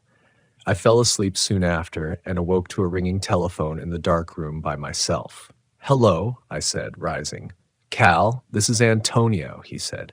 "The police are on their way now. Listen, I'm here with the FBI, and they have found evidence." "Well, they think our good old buddy Ron had an accomplice, maybe more than one. I don't know. Are you okay?" "Hold on," I said, dropping the phone quickly.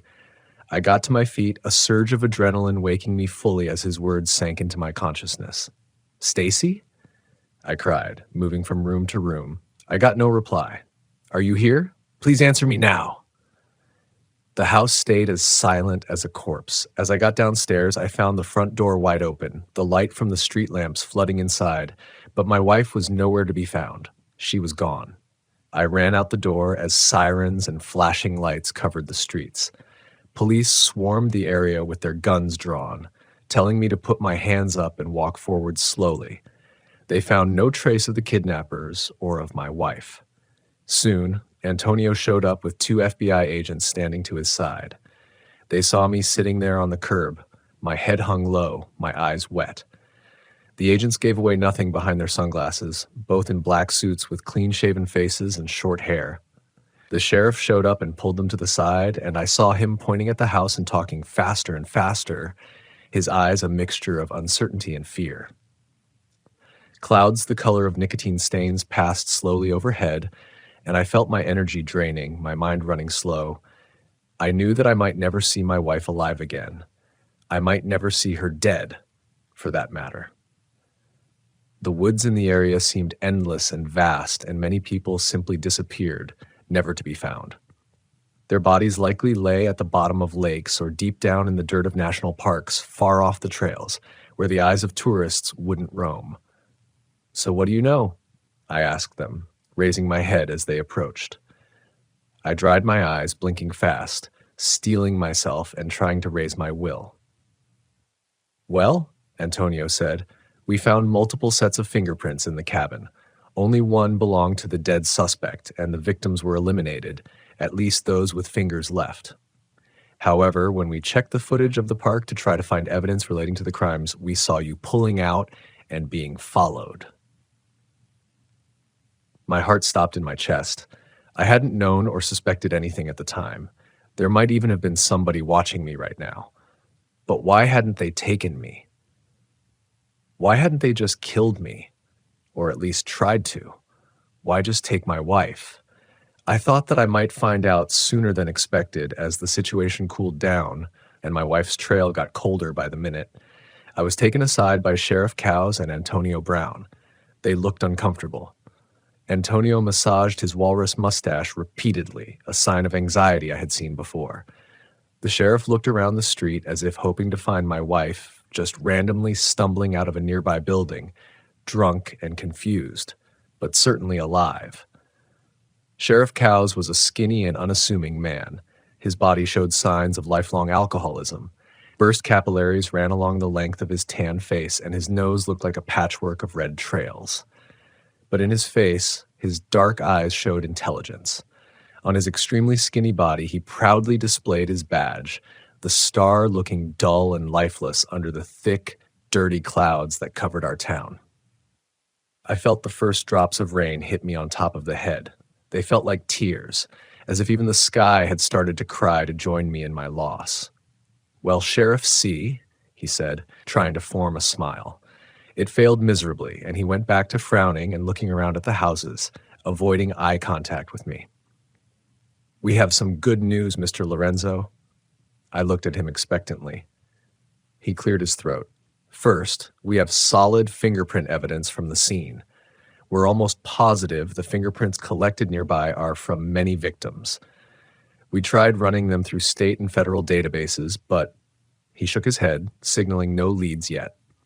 Don't give up hope, though. These things take time. The car that followed you was reported stolen sometime last night. It might be a dead end, but if we can find video footage in the area, we might be able to connect the stolen car to the murders and kidnapping of your wife. We have state and federal police on that right now. Now, your neighbors didn't report seeing or hearing anything. At least not anyone we've interviewed yet. We're still going through, but as we get further from the house, it becomes less likely that anyone will have seen much more than a car, if that. Your neighbor across the street, however, has a doorbell camera installed, and we're currently reviewing the evidence. It's only a matter of time before we catch these scumbags. I'll tell you that they've left far too much evidence behind. It doesn't look like a professional job, which means they'll probably make more mistakes along the way, and we'll find and use every single one to make sure your wife gets returned unharmed. I still didn't look at him, but stared up blankly at the road ahead of me. The rain started falling harder. Antonio went to his car, grabbing an umbrella and standing beside me, shielding him and me from the dirty rain. It's only a matter of time, I said, until they kill my wife too.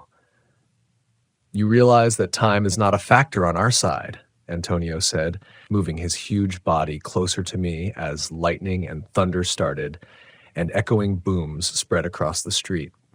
Many of the agents and police went to their cars for umbrellas or went inside the house. Any trace evidence on the street or lawn would wash away to nothing after a few minutes. Most likely, it already had. Why do you think we're all here? Antonio asked. We're doing everything we can to keep the trail hot. Do you have any ideas, Cal? Any ideas at all? Don't be afraid to tell us. Nothing is too outlandish. Heck, I would call up a psychic if I actually thought it might help us find her, I thought. Maybe we could try using you as bait, Sheriff Cow said. If they followed you once, perhaps they would do it again. I nodded. That's a good idea. Yeah, it's worth a shot. But I think we need to go back to the park where this all started. That's where we'll find the answers. As the police work wound its way forward through bureaucracy and uncertainty, we ultimately did go back to the park. Sheriff K stayed at the site for a while, stating that he couldn't leave just yet. I gave him my cell phone number and the number for the ranger station at the park and told him to call me if he had figured anything out. He promised he would, and he shook my hand. The thin bones of his long fingers wrapped around my palm as I stared into his blurry eyes. He did stare back, but looked away quickly. Though this happened years ago, I still remember how he refused to look me in the face, and to this day I wonder how much he really knew. Certainly, in hindsight, it was far more than he let on at that time. Antonio called up a few rangers, explaining the situation and asking them if they would help. They readily agreed, and he said that he would pay them overtime for their help. Within half an hour, we had 5 rangers at the station, all armed with shotguns and rifles from the armory. We couldn't exactly close the whole park, which ranged over 200 square miles and included campgrounds and nature reserves, but the area near the cabin had been sealed off and manned by police. Antonio explained the situation as quickly as he could. The other rangers looked at me with eyes of sadness, and some tried to avoid looking at me altogether. I kept seeing my wife in my mind, her smiling face and beautiful green eyes looking like polished circles of emerald. We'll break into 2 groups, Antonio said, handing me a 20-gauge shotgun and a backpack. I found water and snacks, as well as some boxes of buckshot and shotgun slugs inside. I'll go with Cal. Dean, you come with us as well, he motioned to a young ranger, extremely tall and skinny, with strange tattoos of pyramids and eyes and half-animal gods all down his arms. He usually covered them up at work. What are we actually expecting to find? Another ranger asked, an older woman named Ally. Bodies? Lunatics? Are we looking for more cabins? The entire thing is somewhat fuzzy, I guess. And where are the police? Shouldn't we have police escorts as well? Look, the police did a scan of the area, Antonio said, frowning slightly at her. We shouldn't find anything dangerous. We're only looking for evidence, anything dropped, any disturbed trails in the vicinity of the cabin that the police may have missed. Drops of blood, dead animals. I don't really know what we'll find, if anything. I doubt that it'll be dangerous, though. Looking back at it now, it sends shivers down my spine when I think about just how wrong he turned out to be. Night had started to come again, too soon. We used bright LED flashlights on the trail, speaking little through the misery of the cold rain. All of us had ponchos on, but the wind began to whip up, blowing the rain sideways and into my face and clothes. I swore under my breath. What an absolutely miserable day. Dean stayed close by my side, talking sporadically. He tried to cheer me up, talking about jokes, the news, and the stock market. I mostly grunted and nodded, feeling disassociated and unreal, like I was in a dream. But then his conversation took a bizarre turn. Have you ever seen or heard, I guess heard too? Anything really weird in this park? Dean asked, looking sideways at me. He looked much younger in his uncertainty, like a teenager trying to ask for a dance with a pretty girl but uncertain how to go about it.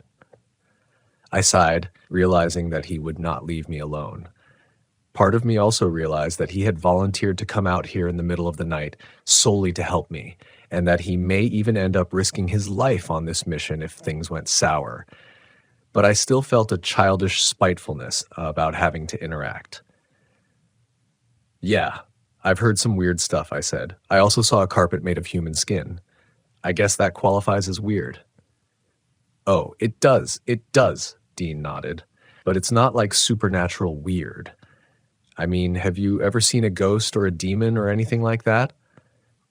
I paused for a very long moment. Antonio walked in front of us, grunting and keeping his gun raised, the illumination from the flashlight attachment bouncing crazily off the trees and making the shadows of the branches look like arms stretching out in the woods to grab whatever they could. I looked over at him. His face had a very serious expression on it, unusual for Dean, and he avoided eye contact. What is this about? I asked. Have you seen a ghost here? Is that what you're trying to tell me? Well, Dean said, looking away into the trees and shining his flashlight at nothing for good measure. I'm not sure. I definitely saw something strange during the night shift one time. I thought at the time that maybe it was like, I don't know, a homeless guy on meth who was just really weird and crazy looking, but I was patrolling the trails for poachers and trespassers when somebody just started screaming. I was nearly 5 miles away from the ranger station in the middle of nowhere, and the trail itself was rarely traveled except by hunters. My first thought was that it was a fox or some injured animal. They can sound very human when they scream, you know? I nodded, but it followed me and kept following me as I went down the trail. I turned, trying to see what the heck it was. I called out, identifying myself as a ranger and telling them that they were trespassing, but the trail was closed for the night and the police were on their way. It seemed like the person, or whatever they were, just kept screaming as if they didn't need to breathe. I've never heard anything like it. They just didn't stop. It went on for minutes, and then suddenly cut out. But ahead of me on the trail, I saw something naked. It kind of looked like a person, but their body was skin and bones and so pale that it almost glowed. I could see every bone and every rib. Its head was down, and it just stood there with this eerie smile on their face. No hair anywhere, no eyebrows, no pubic hair, no chest hair, not even hair on their head. Now, I guess they could just shave really well every day, but your eyebrows, I mean, I don't know. People are strange, I guess. And then it raised its head, and I saw the eyes were missing, just cut out of its face. Black sockets seemed to stare at me as if they could still see me. I don't see how, but blood trickled from the empty sockets, and its smile widened. "Oh, Dean," it said to me, "your mother says the water's fine. Come on in, Dean. She's waiting for you." My mother died by drowning in Lake Wenatchee when I was 10. Nobody really knows about it because they don't talk about it. She hit her head on the side of the boat and fell out. My dad had been doing donuts in the middle of the lake trying to make me laugh, and my mom just lost her balance or something. By the time they dragged her body out, she didn't look like my mom anymore. Blue lips and swollen skin, the fish that started to nip at her and tear her apart. Now, how could this random guy in the middle of the woods with no eyes have known and be waiting for me? And after he said it, he ran towards me. I immediately reached for my bear mace and then realized that it might not work so well on somebody without eyes, though I guess if I got it in his mouth and nose, he would still drop. But I turned around, and after a few seconds, I looked back and he was gone. Dean shuddered. That was one of the worst experiences of my life. I checked my back every couple of seconds on the way to the station, and I called on the walkie-talkie for help, but I just got static and screams back. And I swear that I was totally sober when it happened. I wasn't dreaming or anything, and I hadn't even had a beer in over a week. It really happened, Cal. There's something in these woods, something strange and inhuman. I nodded, about to respond, when we heard the first skittering of footsteps from behind us. I stopped, motioning to Dean.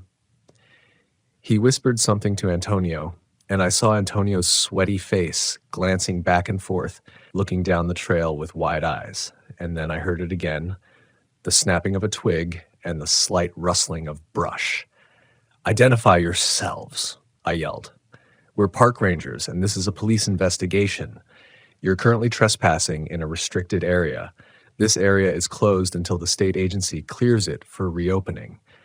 If you identify yourselves and leave the area immediately, you won't be in any trouble." I waited, and nothing happened at first. And then a soft, low chuckling started from the darkness. My shotgun had a flashlight attachment, and I shone the bright LED light in the direction of the laughter.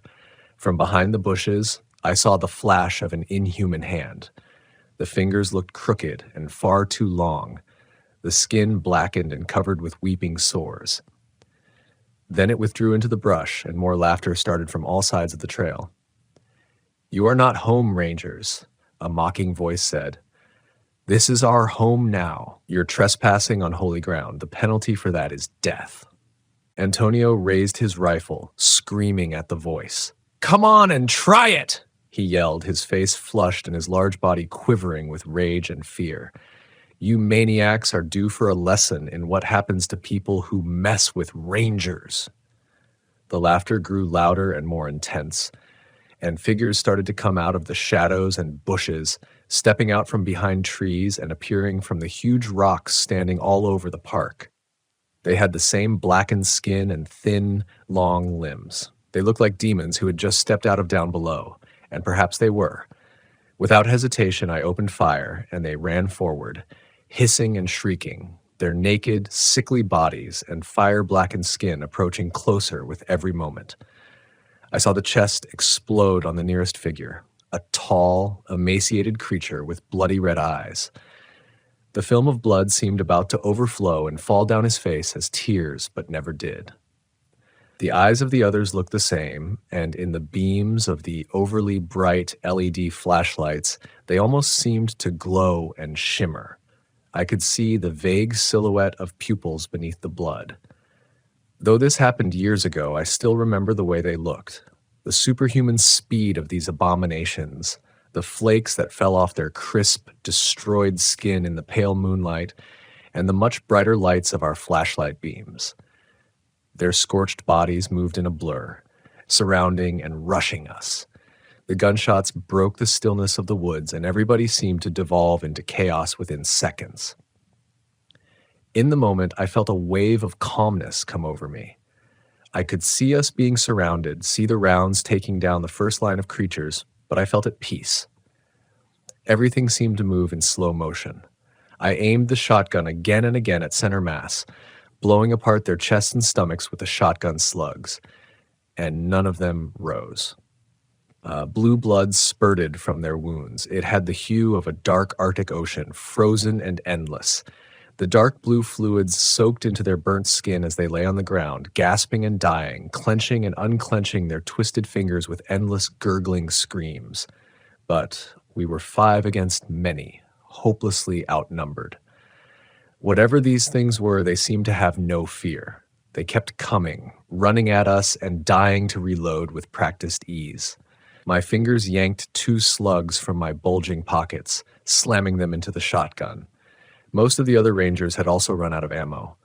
I saw a couple dozen blackened bodies lying across the trail and the forest, some of them dead, others dying or seizing, kicking their strangely long and crooked feet again and again like a child throwing a tantrum. Soon they started to reach us, and I saw them grab Antonio, heaving his massive body across the tree and throwing him to the ground. Others saw the opportunity and leapt toward them, their fangs gleaming in the artificial light. They began to bite at his face and neck. "Get away from him," I screamed, slamming the last slug into the gun and running forward. I began firing, but in my excitement, the first shot went high and blew apart a tree, sending chunks of bark and splinters in every direction. The next one hit the creature that bent over Antonio's neck, entering the back of its head and continuing down toward the forest floor. The shot missed Antonio himself by only a foot or so, but it had to be done. I had no better angle to fire from at the time. The creature fell over Antonio, but another one bent over his chest, and I saw with horror that it had bitten a chunk from his shoulder and now sucked out the spurting blood, sighing in pleasure and grinning. It looked up at me for a moment, blood staining its teeth red, its liquid eyes emanating hatred and hunger toward me. I shot it in the neck, and the blue blood of its body mixed with the red of its feast, giving a technicolor hue to the light fluids that leaked out of its broken and dying body. I kicked the creatures off of Antonio. They felt surprisingly light, like lifting the body of a child, though they were taller than any man in our group. Their emaciated bodies didn't seem to have an ounce of fat, as if they had been starved for weeks and then released to feed on whatever they found. The last ranger in our group, a new and very young-looking man by the name of Roger, ran past, shooting at something in the forest, hollering and laughing. I registered it for a moment, and then a scream took me back to the present. Dean shrieked at me, "Behind you!" I spun, finding 3 more of the creatures standing there, saliva foaming from their mouths. Their sharp teeth gnashed at the air, tasting the meat that stood in front of them before it had even entered their mouths. They rushed at me at once. I fired 3 times at 2 of them, but the third shot went high, and the creature was on me, knocking me to the ground. I knew that I had no more shells in my shotgun by this point, having fired all 6 rounds. I held onto the shotgun and tried to use it as a weapon. Turning it sideways, I used it like a club, forcing it against the creature's thin, long neck. Its head came down toward my face, snapping and breathing rotten fumes into my mouth. I tasted its saliva as it dripped down onto my lips, a taste like rancid meat and chemicals. I spat, pushing with all my strength, but it continued to get closer until its face and its many sharp fangs stood only a fraction of an inch from my own. We looked into each other's eyes like infatuated lovers, but I knew the only thing this creature loved in me was my flesh, which it would rip apart as I lay there, screaming and pleading for death as my strength failed, and the creature's face lunged forward. Then, opening its mouth wide, its head exploded, sending a waterfall of cerulean blue pouring down over my mouth and nose. I felt pieces of its skin stuck to mine, and soon I held only a lifeless corpse by the neck with my shotgun, spitting and wrenching. I rolled to my side, wiping my eyes with my jacket sleeve. I looked up and saw Dean standing there, a black 30-06 Remington in his hands. He smiled at me and gave me his hand. "Dang," I said, spinning on the ground and nearly throwing up as I tasted the blood at the back of my throat. "I guess you could have waited longer." Dean shrugged. "Oh, they're gone," he said, showing me the bodies of a few dozen blackened monstrosities lying on the ground. The rest of them fled into the woods. I doubt that's the last that we'll see of them, though. and I would have shot it sooner, but Ally had one on her back. Literally. It jumped on her like it wanted a piggyback ride, and it bit into her shoulder and sucked some of her blood. I took that one out and yours as quickly as I could. Then I remembered Antonio. Where is he? I asked, goosebumps rising on my skin. He's still alive, Dean said, his smile fading. He pointed to Antonio on the ground. Ally stood by his side, applying pressure to the gaping wound on his shoulder. I could see pieces of his bone through it. His right ear was gone, and he had blood pouring from a scalp wound. He breathed fast, raising and lowering his arms, calling out for his wife. Allie calmed him. We're getting you help, she said. You're going to be okay. It doesn't look like any major blood vessels got severed, thank God. How the heck are we supposed to get him out of here? I asked. I tried my walkie-talkie, remembering Dean's story about how his had failed at the critical moment when he needed help, but this time it worked. I heard the voice of a female ranger come through, and it sounded like an angel to me in that time of desperation. Antonio Brown, the head ranger, is seriously injured, I said. We need immediate medical evac. We're around the Loggerhead Trail, right before it meets the Angel Trace Mountain Circuit. There was a long pause. I'm sorry to tell you, but there's nowhere to land any sort of helicopter in that area, she said. I think you already knew that, though. The best chance to get him out of there quickly is with an ATV with an attached trailer. But that's going to be a bumpy ride. Is he critically injured, do you think? Look, I'm not a doctor, I said, but he has blood all over him. He's missing an ear, a piece of his shoulder, and he has a massive scalp laceration. Ally doesn't seem to think that he has any arteries severed, but she isn't exactly a doctor either. And what about everyone else? I've already called in the paramedics, and they're on their way. Another ranger is setting up the ATV attachment with blankets for Antonio so we can pull him out of there to safety. Are there any other injuries? I looked at Ally with her bleeding shoulder. I had a few scrapes and cuts on me, but considering the circumstances, I considered those as nothing at all. Dean looked totally fine, as if he had just come out of the ranger station to go on a moonlight stroll, and then I looked around, lowering the walkie-talkie suddenly. Where's the new guy? I asked loudly. They all turned to me and Antonio. We had 5 people. We had Roger, that young ranger in the back. Where is he? Dean shrugged. Maybe he ran off when the fighting started. I asked, helpfully. I mean, he didn't exactly sign up for this. I don't think most people would want to start a new job like this, to be honest. No, Ally said, frowning. He was next to me when the attack started. I saw him shooting. He had a 12 gauge, and it was so loud every time he fired it, my ears were ringing. And then... She shook her head. By the time that thing jumped on me, he wasn't there. Maybe he got dragged away. God, I hope not, I said. I hope he just ran back to the station.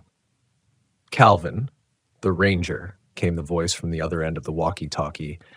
Did we lose you? I raised it to my lips hesitantly. I'm not sure how to say this, but I think Roger may be gone. I don't even know if he's still alive. You should call the police and get some search helicopters going.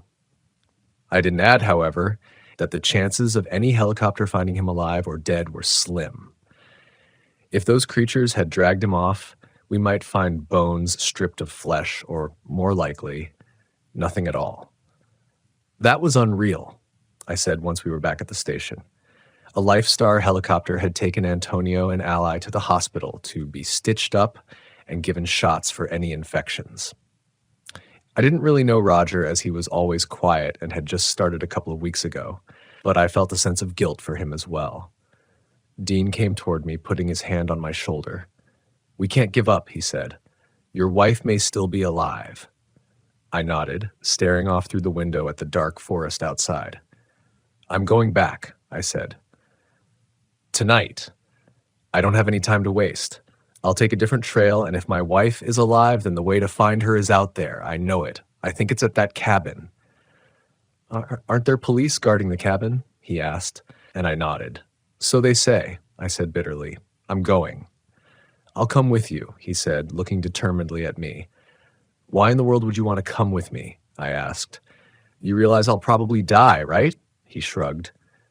I'm not so sure of that, but maybe we could all die tonight. I guess I'm still coming, though. And let's bring more guns this time. I nodded, smiling slightly. We went to the armory, and I still had my 20-gauge shotgun in my backpack with the slugs and shells inside. I also grabbed 2 pistols, a Ruger Super Red Hawk, and a Smith & Wesson Model 500. Dean grabbed a Judge, a pistol that fires shotgun shells, and 50 Action Express. We filled our packs with more ammo, strapping the pistols to our belts. It all felt extremely heavy to me, and I knew it would slow us down, but I didn't want to risk running out of bullets so fast this time. We also each grabbed a large Bowie knife, strapping them next to the pistols. I put a few bottles of water in my pack, giving a few to Dean, and threw in some peanut butter and crackers for good measure. I wasn't expecting to be out long. After all, we set off. The night seemed darker than ever. Mostly we walked in silence, listening to the chirping of bugs. My light illuminated an owl that flew down in the middle of the trail.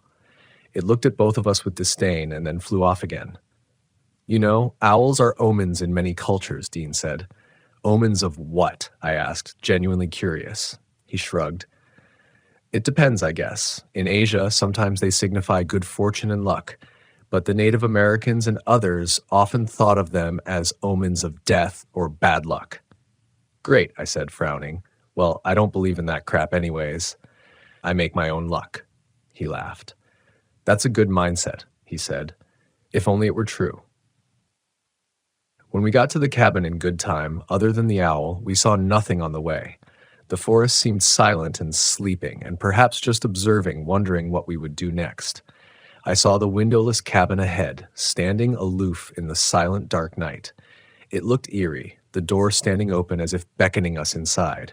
Splatters of dark, dried blood still showed on the threshold and the front of the door, contrasting heavily with the white wood in the LED light. Isn't there supposed to be police protection? I asked, confused. I thought they had a cop out here or something. That's what they told me, Dean said, frowning. He raised his gun, walking forward slowly. This is Park Ranger Dean. Identifying myself, he yelled loudly. Do not shoot. I repeat, we work for the park. Please respond if you can hear me. The echoes faded into the trees, but I heard nothing. I walked side by side with Dean, then started sprinting forward toward the open door. Something was wrong, and I knew it. I peered inside and saw the body of a police officer crucified against the wall, large nails driven through his wrists.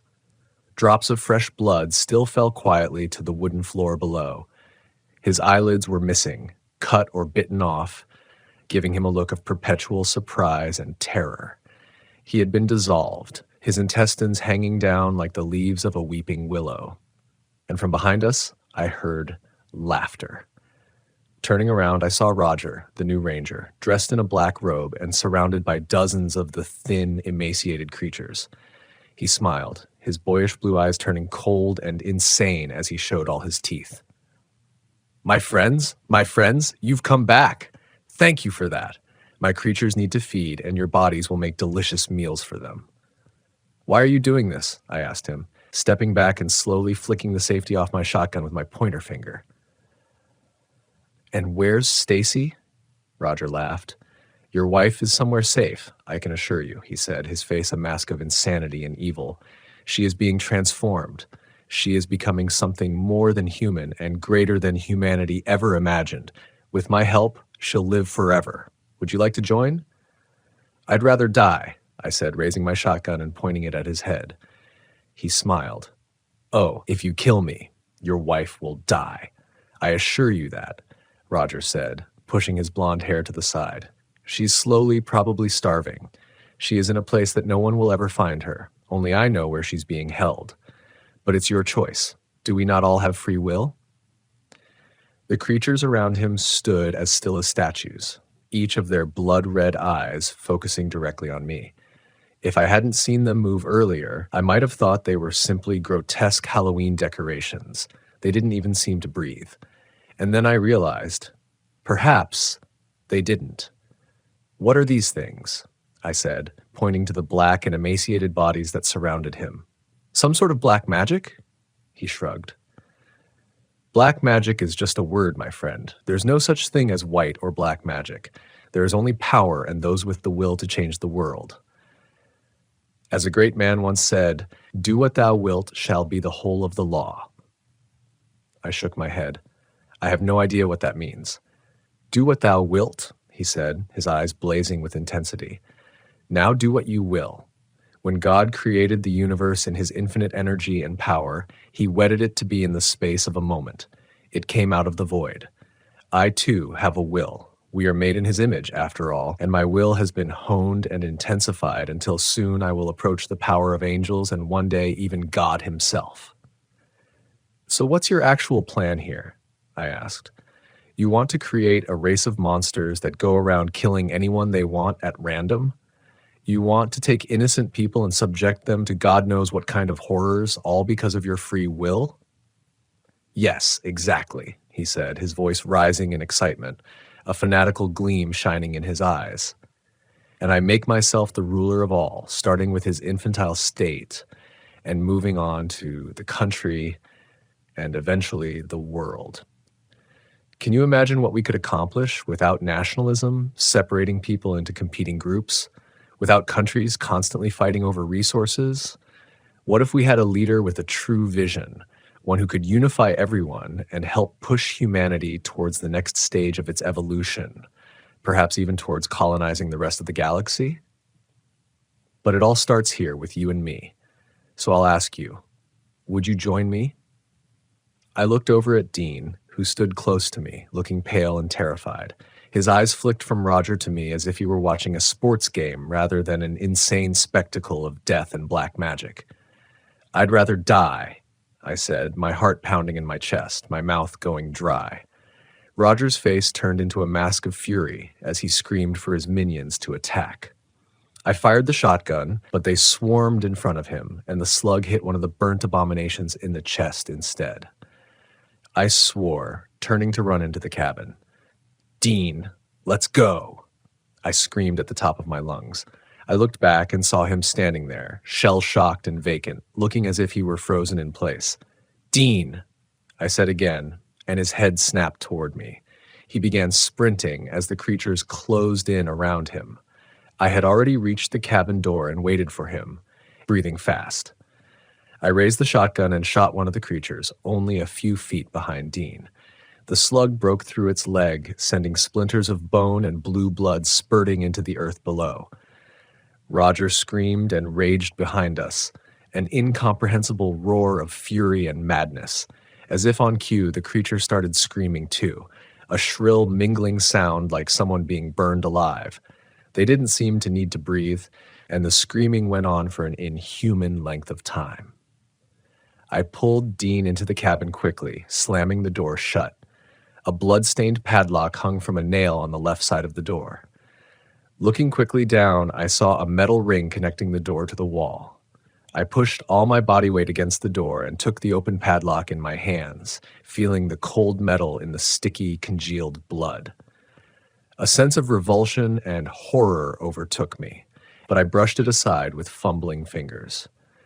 I slipped the padlock shackle through the door's ring, but at that moment, a creature smashed into the other side, sending me sprawling to the ground. My shotgun went flying, sliding across the rough planks of the blood-stained floor and stomping beneath the crucified body of the cop. His intestines swayed back and forth from the force of the gunfire. The door flew open, and I saw the leering faces and the red, bloody eyes of the abominations as they stared in, dripping long strands of saliva into the dirt below. "Kill them all!" Roger shrieked in an insane voice, and the creatures rushed in. Dean began shooting, and I pulled out both my pistols, pressing the thumb levers on the holsters and releasing them. I started shooting madly, and their screams turned from fury to pain as they fell on the floor, their blue blood mixing with the red coagulated stains below them.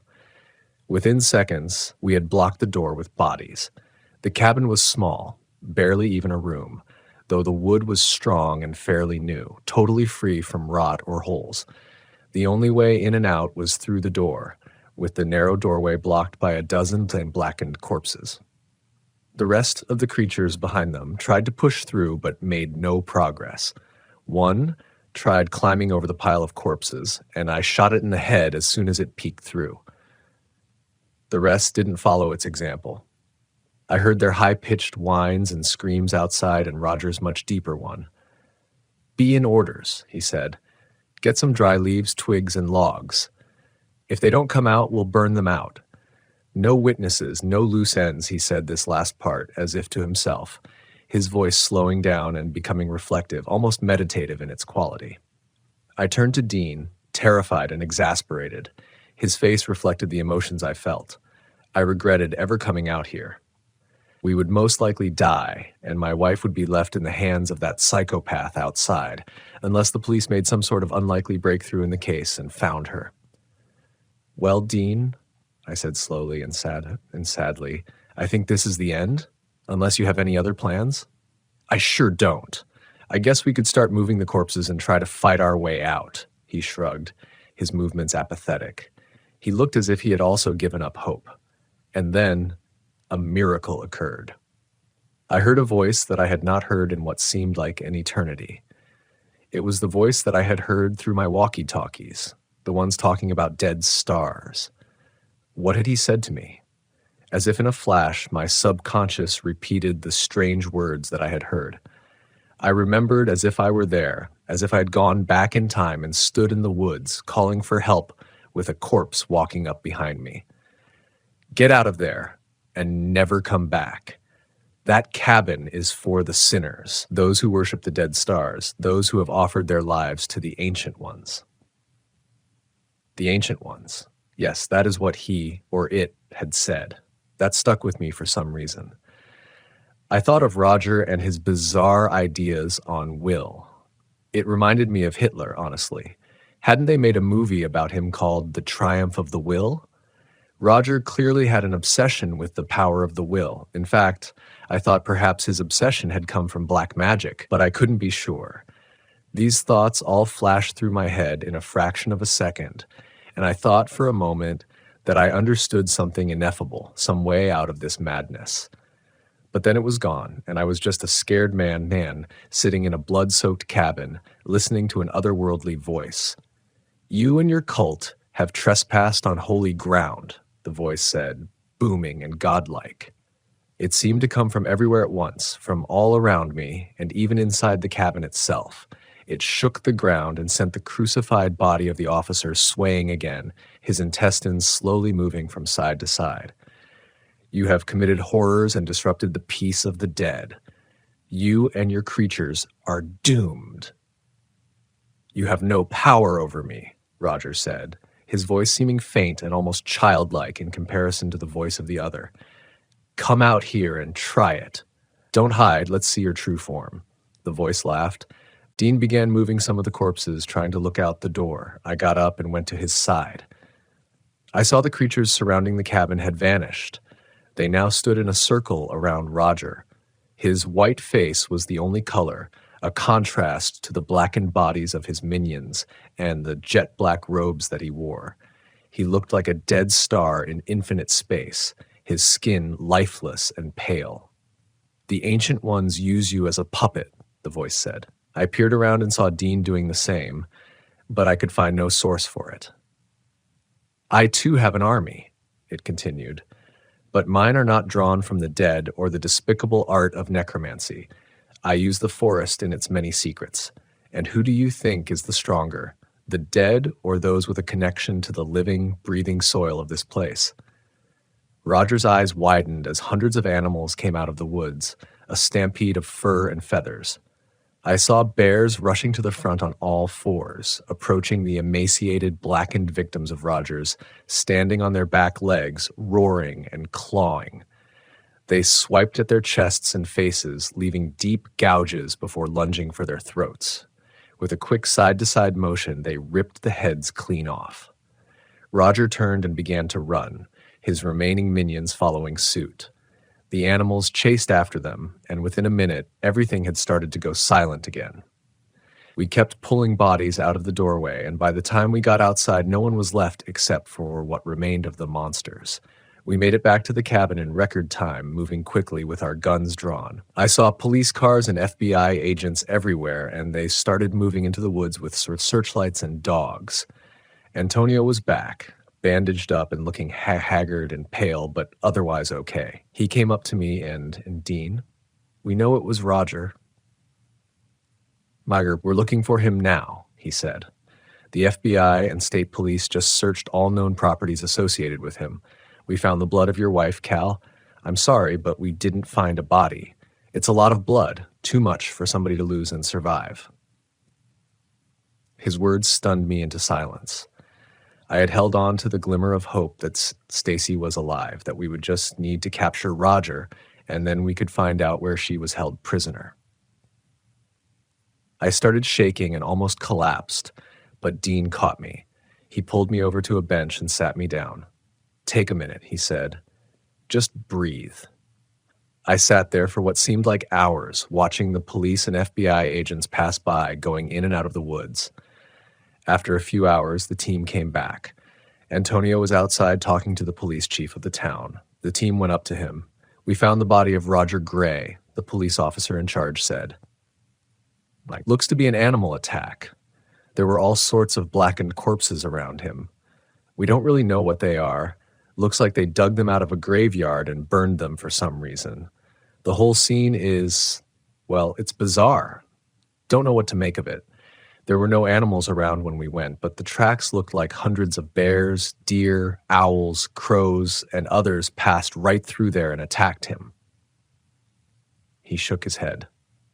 "I swear this job gets weirder every day." I went home that night. Everywhere that I looked, I saw traces of Stacy in the bed sheets that she had chosen, the pictures she hung on the wall, even the dishes that she had washed a couple of days ago. It all seemed like years ago now. Little did I know, but I would see her again. My insomnia got worse after that night with Roger and the strange voice in the woods. I had always had trouble sleeping, but now I didn't sleep at all. I would sit up night after night, drinking scotch and watching the 24-hour news channel, or just staring out the window. And then, after a week, I saw something strange. It was Stacy, my wife. I would have recognized her anywhere, but at the same time, it wasn't her. She had the same eyes, yes, and the same hair, even the same clothes as when I had last seen her. But now she was covered in blood and dragged one leg behind her, weeping and gnashing her teeth. I saw her lunge down and grab a raccoon from next to the garbage, biting its neck as it squealed and thrashed in her arms. After a few seconds, its thrashing died down and then it stopped. She sucked the blood into her open mouth, her eyes shutting in pleasure. Then she dropped it and turned to me and smiled. I couldn't believe my eyes. I ran outside, but by the time I got there, she was gone. Only a dead raccoon with its neck broken remained at my feet. I took a leave of absence from work and began to search the woods. It was the only place I could think of, the forest where all the strangeness had begun. My intuition guided me, and my heart told me that if I was going to find Stacy, or what was left of her, it would be in that forest. I would return home every night, disconsolate and broken-hearted. After a month of this, I returned home and turned on the news, pouring myself a shot of whiskey and sitting back in my recliner. The corpses were found in a campsite next to Wendire Lake within the Temple National Park, the broadcaster said. As I sat straight up in my chair, that was where I worked. I knew exactly where Wendire Lake was. Hadn't I hiked there every day? The lake itself was only 3 miles from the cabin where this had all started. That cabin of horror. They apparently had their throats cut and the blood drained from their bodies. The broadcaster continued. Authorities are tight-lipped on this, but one officer told our reporter that 8 people are now dead or missing. The governor has responded, saying that they will close down the park. I turned the TV off, getting up and going into my bedroom. I got dressed and put on my hiking shoes. After all, I now knew the reanimated corpse of my dead wife roamed the forest, attacking and killing innocent people. Roger was dead, but there was more work to do. I saw my wife's smiling face in my mind, and I remembered the way she smelled like perfume and flowers. I quickly blinked back tears and grabbed my shotgun, strapping a pistol to my waist. No matter how long it took, I would bring her down and hopefully free the forest of this evil. It's been 3 years now, and still I haven't had success. To this day, I still go out at night, roaming the trails. I've found bodies skinned alive, with limbs twisted around tree branches, and campers with their faces eaten off, leaving just a mask of red and bone behind. I'll never know if they're all from Stacy or if somebody else lives there, but I have a mission, and I'm determined to fulfill it. I know that my wife's soul has moved on, and that something else has taken over Stacy's body. Whatever shell remains is just an extension of Roger's satanic magic, his necromancy and evil. And I won't stop hunting until I know she is at peace.